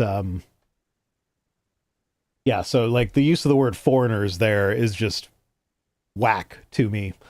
So Americans spend more than other countries on out-of-pocket healthcare because their healthcare sucks. And Americans have a relatively low out-of-pocket share of healthcare spending. So I'm not entirely sure what the second graph is, where it's like the share, like out-of-pocket share of current healthcare expenditures.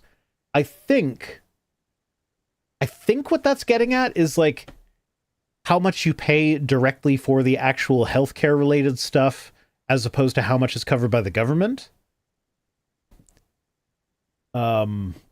In which case, like, I don't know, that doesn't even make sense though, because oh no, that does make sense, because if you're comparing it just to what's covered by the government, then what health insurance companies pay for wouldn't be included in that. I just know this post made me angry when I read it. Yeah, no, like, I don't know. I've been having trouble even parsing out what that second graph means in the first place. It's like out-of-pocket expenditure, because like Paul Enns, he'll tell you he had cancer. His entire out-of-pocket expense for the entirety of his cancer treatment, and this was like way before he was a YouTuber, was $50 for parking.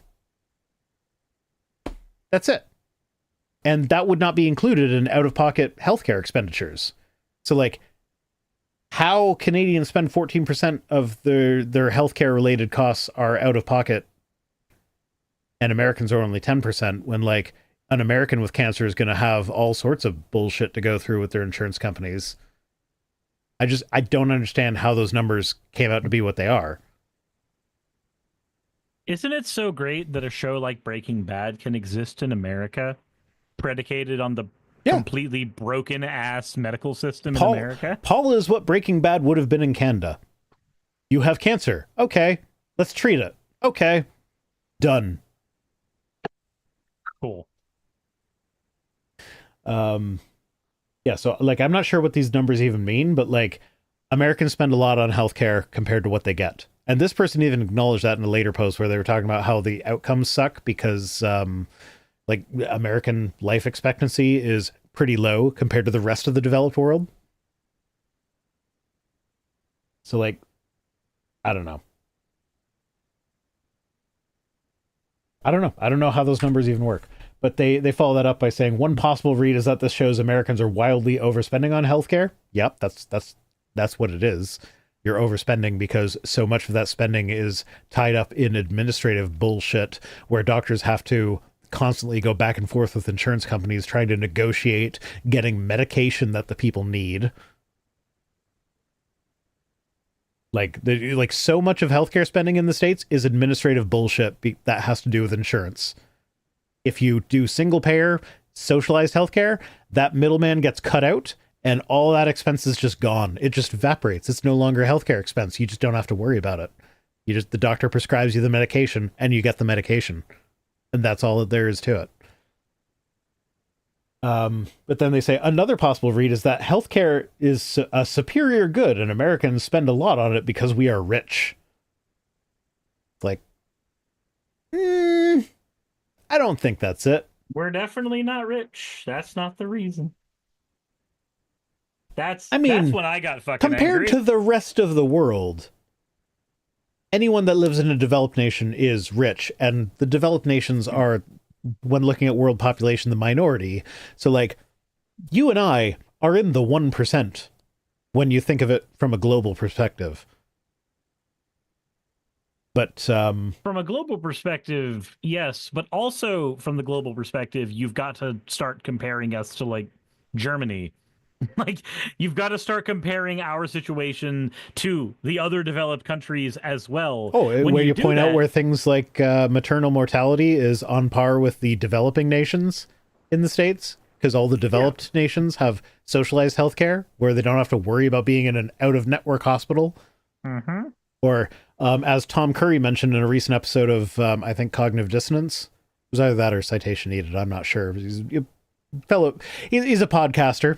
He mentioned that when his ex-wife was pregnant, they were in an in-network hospital with an in-network doctor, but they needed like they're like something went wrong with the pregnancy where they need like an extra test or something, and because they wheeled them to a different department of that hospital, that department of that hospital was out of network, and now we've got a $6,000 bill that we need to worry about paying. Like, that story was fucking wild to me, because I'm like, when my wife was pregnant, we just went to the hospital, and when, like, intensive care was needed, we just did the intensive care, because that's a thing that they do at the hospital to save people's lives, and we didn't have to pay shit for it. Like, my middle child spent the first 2 weeks of his life in the neonatal intensive care unit, and I did not even think about finances that entire time, because it's just like healthcare that you get for living in Canada. You just have it. Yeah. So the idea that being wheeled to a different department of the hospital could make you suddenly have to pay several $1,000s is just, it doesn't make sense to me. Like, I legitimately consider, like, when my wife was pregnant, we actually considered, like, there are benefits to dual citizenship. So, like, should we go to the States to have the baby just so it's born in the States and now it's a naturalized citizen or whatever, so we have dual citizenship? And then we found out the cost of having a baby in the States. It was like, oh yeah, that's not possible. We'll just stay here in our socialized system. Yeah.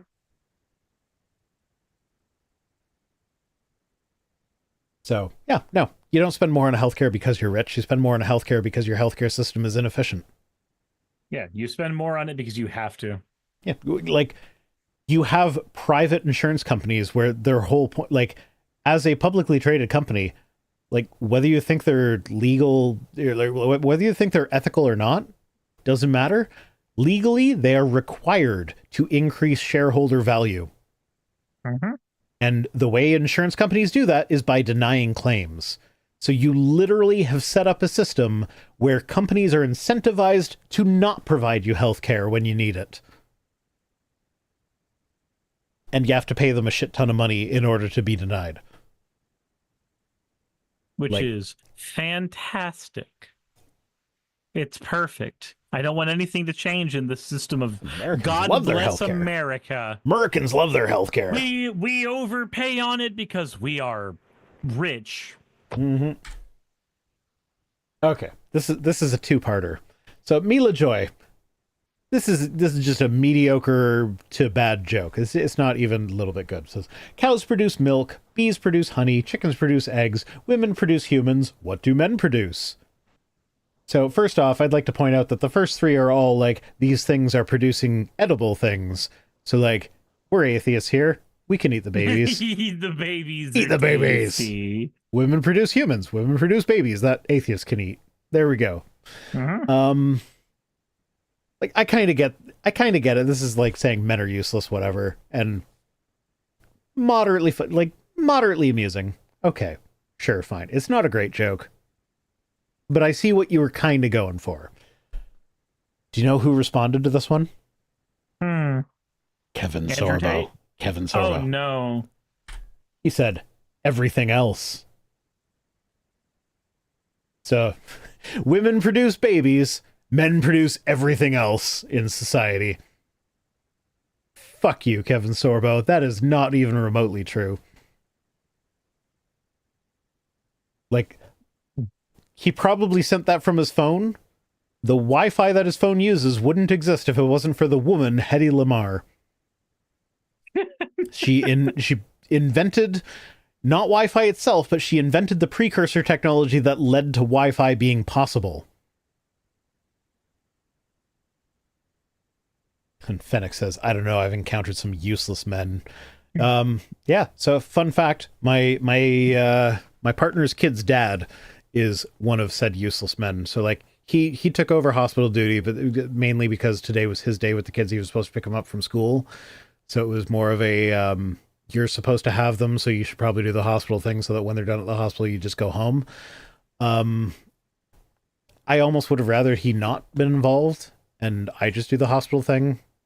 Because, like, he's the kind of guy, in previous instances of the kids having prescriptions, I have, like, dropped the kids off at his house and been like, hey, this is what's going on with the medication that's in their bag that I am giving you with them.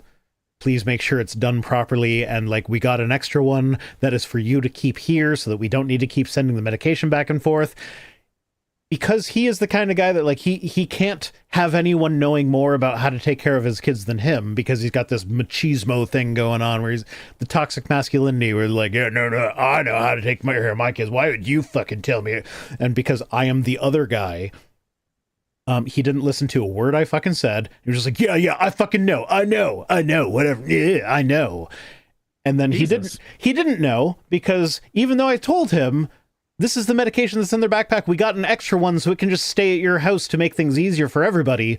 He sent it back to us because he wasn't listening to me, and he just thought that was the medicine that they had.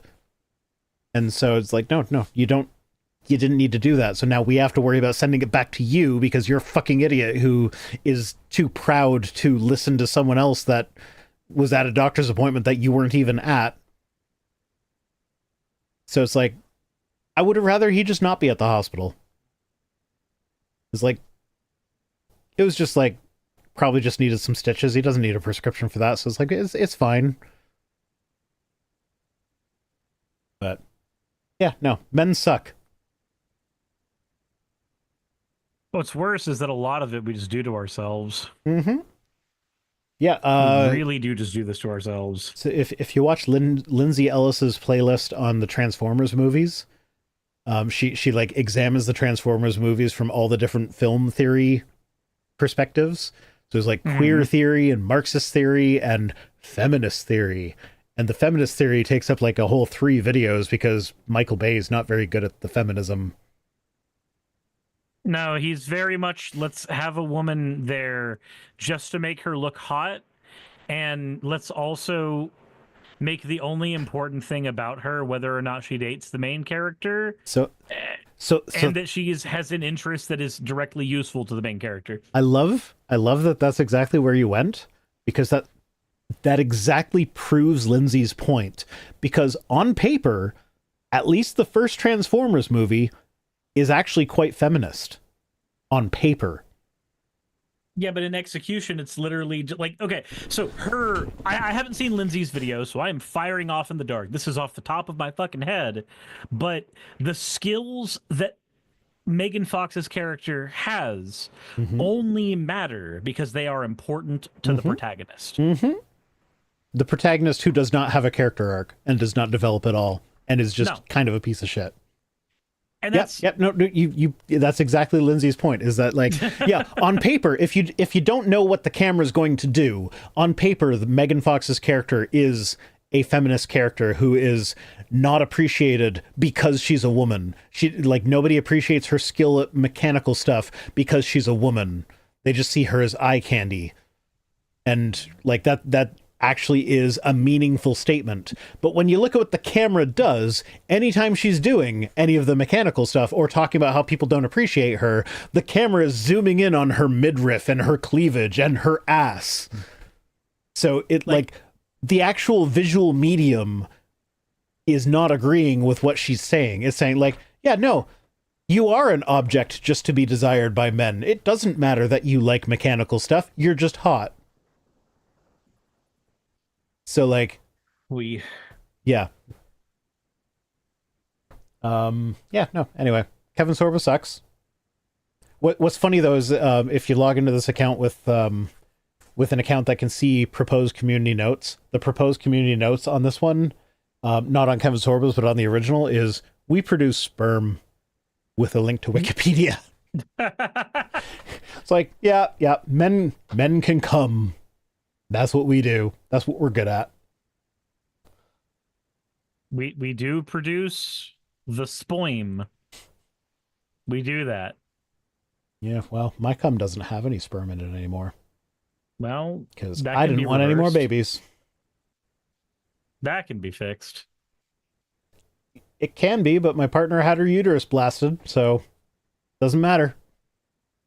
That's where we go back to the swinging conversation, everybody. Impregnation's back on the table. And that's what condoms are for. Because condoms aren't just for preventing STIs, although that is what one of their many uses. Meat's back on the table, boys.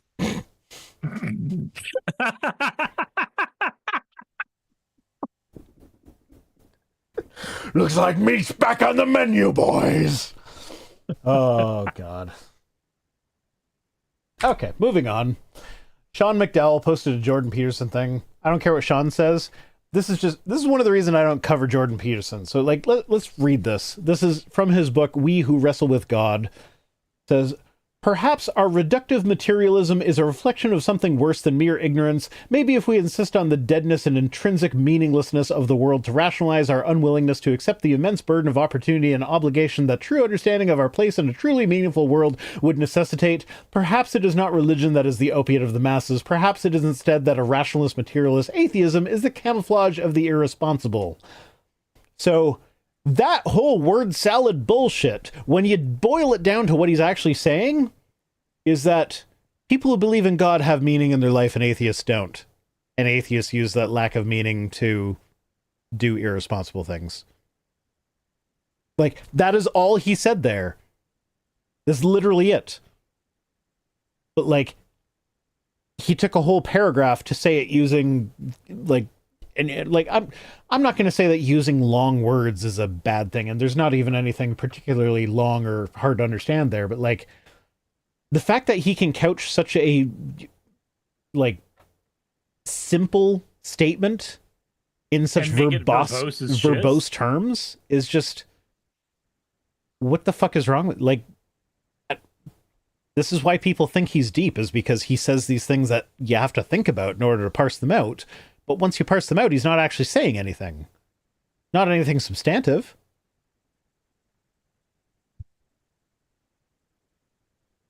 But, yeah.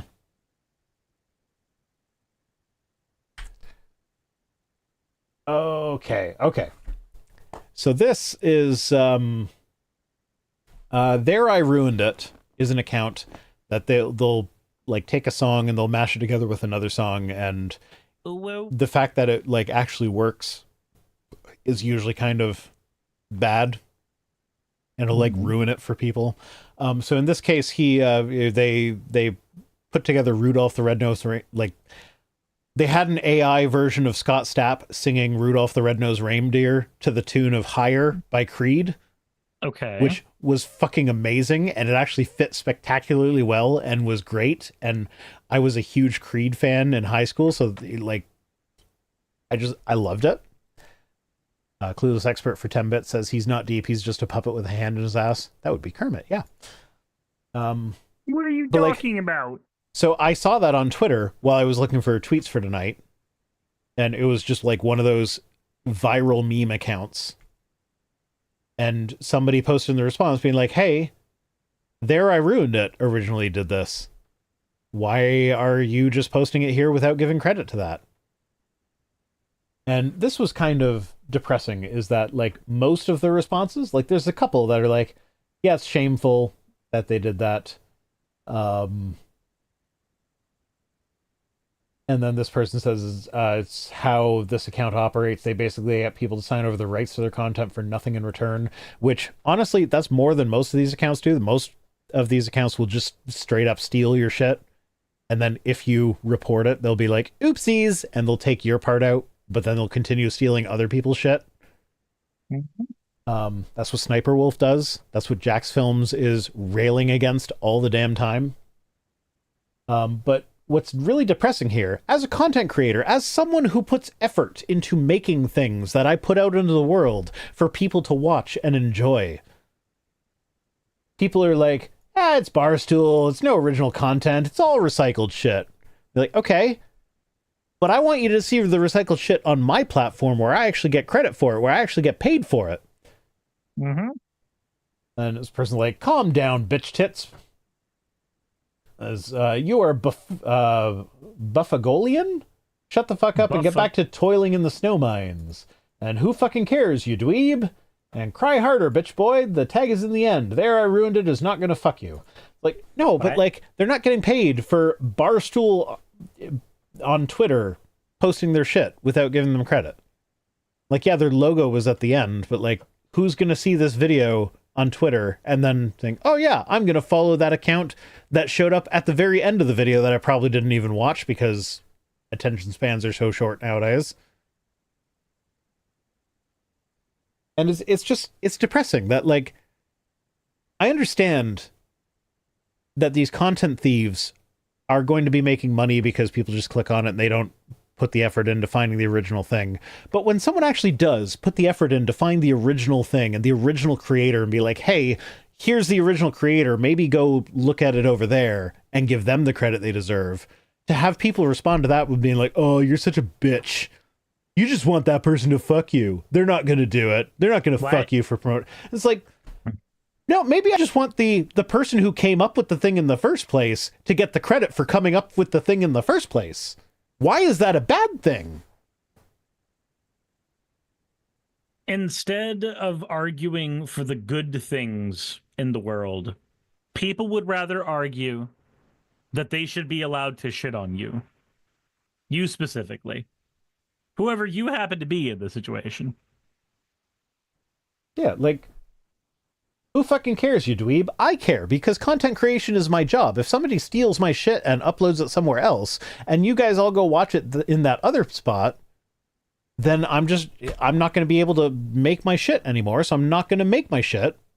I'm going to find a different job somewhere else. And this is how you end up with a world of AI generated content that just summarizes movies at you as being, the man was in a room with a lot of people, and then the man fought the people. As opposed to actual stuff that matters. Content that you enjoy watching because it's actual good content. And what's funny about that is that eventually that dries up. So, eventually there's no other option. Fennec says AI slop. So if I could mention, I took my partner to see the Trans-Siberian Orchestra for her birthday last week. And it was a great show, but there was one aspect of the show that really rubbed me the wrong way, is that in a lot of their visuals that they had so if you've never been to a Trans-Siberian Orchestra show, they tell a story, like they perform one of their albums and it tells a story, and then after their album they play some of their greatest hits afterwards or whatever. But like for the story portion, they have visuals that go along with it. And they haven't been doing this for long, I wouldn't think, because this technology hasn't been around for long, but like the visuals that they used were generated by AI. And it was very disappointing to me that they used AI. It was one of those things where like it's kind of on the fence. Like I couldn't tell right at first. Like there were some things I was like, that's kind of sus. Like eventually you just kind of tell. Well, so the storyline and the storyline doesn't make fucking sense. And it actually, they changed it a little bit from the album. And in some ways it makes more sense, and in some ways it makes less sense. So it's kind of weird, but like, so the storyline is little girl is just wandering around New York City. She goes into a bar because little girls who are alone in New York City want to go into bars sometimes. Okay. And then there's a man in the bar that, like everybody's having fun. It's Christmas time and they're doing Christmas songs and whatever, and everybody joins them. But there's one man who is grumpy about it and does not care for the Christmas stuff. And then he leaves and the little girl kind of follows him and looks in a toy shop window. And then eventually like, you get his backstory, and like, he used to be a good person who was happy about Christmas or whatever, but then he had a baby and his wife died during childbirth and the baby was disabled, and he gave the baby up for adoption because he didn't want to raise a disabled baby. And okay. Then the culmination is he meets this little girl in the street who asks him, do you have any kids? And he says no, but then he's like, but that's a lie, I do have a kid. And then he remembers his kid that he gave up for adoption. So he goes back to the hospital to see if he can find out what happened to his kid. And it turns out that his kid has grown up, and while still disabled, he now cares for premature infants. This is one of the things in the album. It's they have an entire ward of the hospital that is dedicated to babies of mothers that were addicted to crack cocaine, which is just fucking wild. But in the show, I guess they realized that was kind of wild, so they're like, okay, no, it's the premature infants ward. Like, okay, that makes more sense. But like he walks in, he sees the son caring for these premature infants, as a grown man, but who is disabled, and everything is immediately forgiven, and he's all better. He doesn't have to change anything or apologize even, and everything's all better, even though he was a deadbeat dad who gave him up for adoption just because he was disabled, which I didn't care for that. So through this whole thing, there were like little spots where they're like showing the man or whatever and the little girl or whatever in video format on these screens on the stage. And the whole time I was like, this, like, it looks like it's AI, and they weren't showing the faces of these people because, you know, how AI can't be consistent with faces. So it would be a different person every time. It's like they're showing them from behind all the time, and it's kind of sus, and the lighting is a little bit weird, and I don't know, it could be AI, but it could also not be. But then it got to the point where like the man picks up one of the premature babies and rocks it in a rocking chair next to his son, and just the way the rocking chairs were moving, it was just like, okay, nope, that's definitely fucking AI. It's like one of their feet wasn't even touching the ground. The rocking chairs were all like going in circles instead of back and forth, and it's like, yeah, no human would have animated it that way. No. So that was a bit disappointing to find out that they had been using AI movie generators to do that shit. But, yeah. No, I forget why I started talking about AI, but, fuck AI. This is the reason why I hire real people to animate them. Yeah, unfortunately, most of the people there probably didn't even notice that it was AI. As large language model generation starts to get better, as it gets better at scraping and putting things together, and as people become more desensitized to it, eventually you hit a point where people aren't going to care anymore, which is really fucking sad. Well, so here's the thing. I am not against AI on principle. And when I say AI here, like large language models and shit like that, it's fancy machine learning. It's not actually AI. It's fancy machine learning. And I'm not against it on principle. But there should be an opt-in to, like, if you post something online, to have it used for AI training, that should be an opt-in. It shouldn't be you are automatically opt-in unless you know to opt out. It should be an opt-in. And like the fact that they're violating copyright is just wildly unethical and bullshit, and I hate it. But I also have to acknowledge that, like, it is a technological advancement. It is not going away. This genie is not getting put back in the bottle. And like, yeah, it's going to replace jobs, and there are going to be new jobs that are created as a result of it. And like, it's not inherently bad. Yes, a lot of the ways it's being used are bad and bullshit, and there needs to be regulation about it. That is not going to happen under a Trump administration. Nope. But like, the technology itself is not inherently bad. And I've seen people post on social media about like, no AI, no use of AI is ever justified or whatever. It was like, okay, but what about the new drugs that are currently being developed because using machine learning can like simulate protein folding way better than humans can ever figure it out, so they can actually like go through tens of thousands of different potential iterations of protein folding and find the like dozen or so that might result in a usable drug. And so now the researchers can cut 10 years of research into 3 months using AI. That is objectively a good way to use it. I'm not going to fight against that. That's amazing. But that's also not the same thing as actively stealing and scraping work from other people. That's just that's literally just a system doing the same technology, though.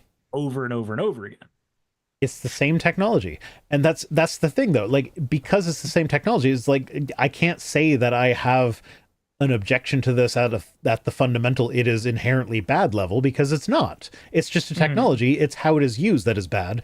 And like, there needs to be better regulation about it, because like how it is used right now is bad.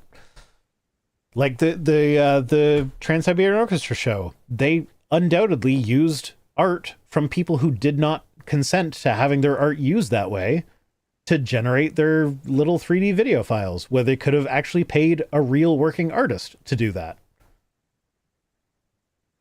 And like it's not like it was complicated animation. Like I've seen It was just cheap. I've seen YouTubers who are like they're professional YouTubers. They're not professional animators, and I've seen them animate things better than than their little interludes were animated. So like it's not like it would have been expensive to do, but they just turned to AI because it's easier. Yep. Okay. Anyway. Ooh, the transformed wife. Oh, hi, Lori. She says, Fancy meeting you here. I don't believe a wife must submit to her husband if he asked her to do anything that could be harmful to her, such as vaccines, anal sex, tattoos, birth control pills, facelift, or breast implants. So hot take, I actually agree with Lori here. I mean, vaccines aren't inherently harmful. I disagree about whether or not these things are harmful, but no, you cannot force someone else to do these things. I agree. Mm-hmm. However, she should not agree with that because Ephesians 5:24 says, now as the church submits to Christ, so also wives should submit in everything to their husbands. So it's not that you disagree. It's not. It's that the Bible disagrees. It's not submit in everything except for vaccines, anal sex, tattoos, birth control pills, facelift, or breast implants. It's that you submit to everything. There is no qualifier here. It is everything. So sorry, Lori. I agree that you should have the right to say no to those things. The Bible does not. So I'm sorry that Lori fucking Alexander is more feminist than the Bible. Than the Bible? How, like, what the fuck? How fucked up does your book have to be if Lori Alexander is more feminist than it? All right.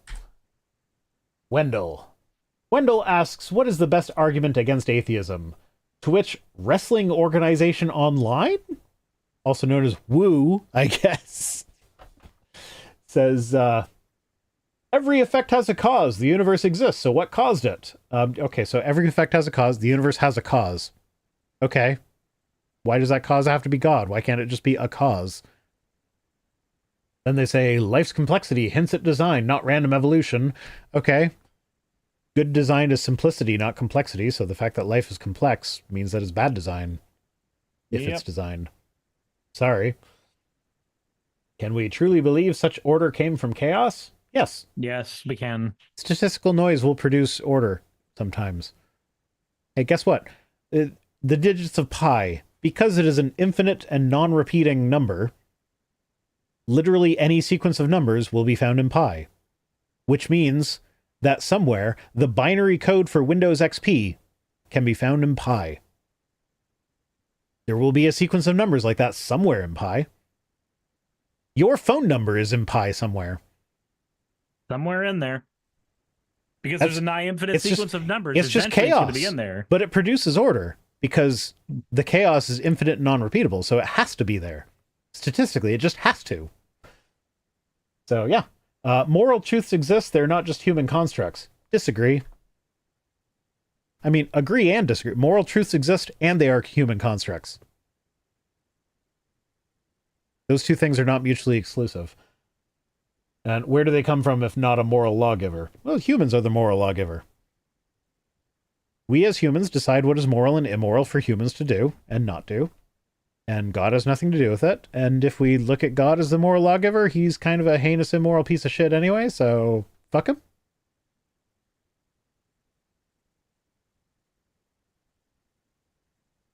Don't you love Wendell, though?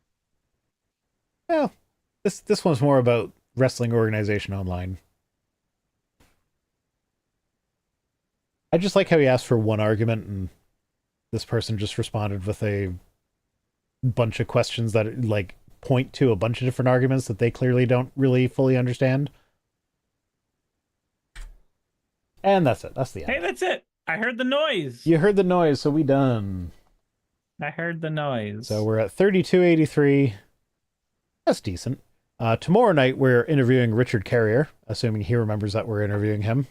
Do you want me to text him? No, I'll take care of that tomorrow. Okay. You took care of Jake, I'll take care of Richard. You took care of Jake, I'll take care of Dick. All right. So, thanks for joining me. I'm sorry that you didn't have to say. Oh, woo. I'm thankful. You not having to say it means people are going hungry, Cirrus. Do you want people to go hungry just so you can avoid saying? Oh, woo. Do you want me to answer that question honestly? In front of a live studio audience? Is it a studio audience if they're not in the room with us? It is if I want it to be. If you guys want to come and sit in that half of my office and watch me stream, you're welcome to it, but we've already gone over this. I will behave differently if there are actual people here watching me. I won't do things that have to be censored later if you're here watching. All right. Jesus. Thanks for joining me. We are running a little bit late, so I'm just going to end it. So are you still streaming after this? Should I raid you or? I am very tired, so Okay. I think I I am will going to lay down. find someone else to raid, someone give suggestions, and I will start that while we're doing stuff. So yeah, thanks for joining, and as always, fuck off.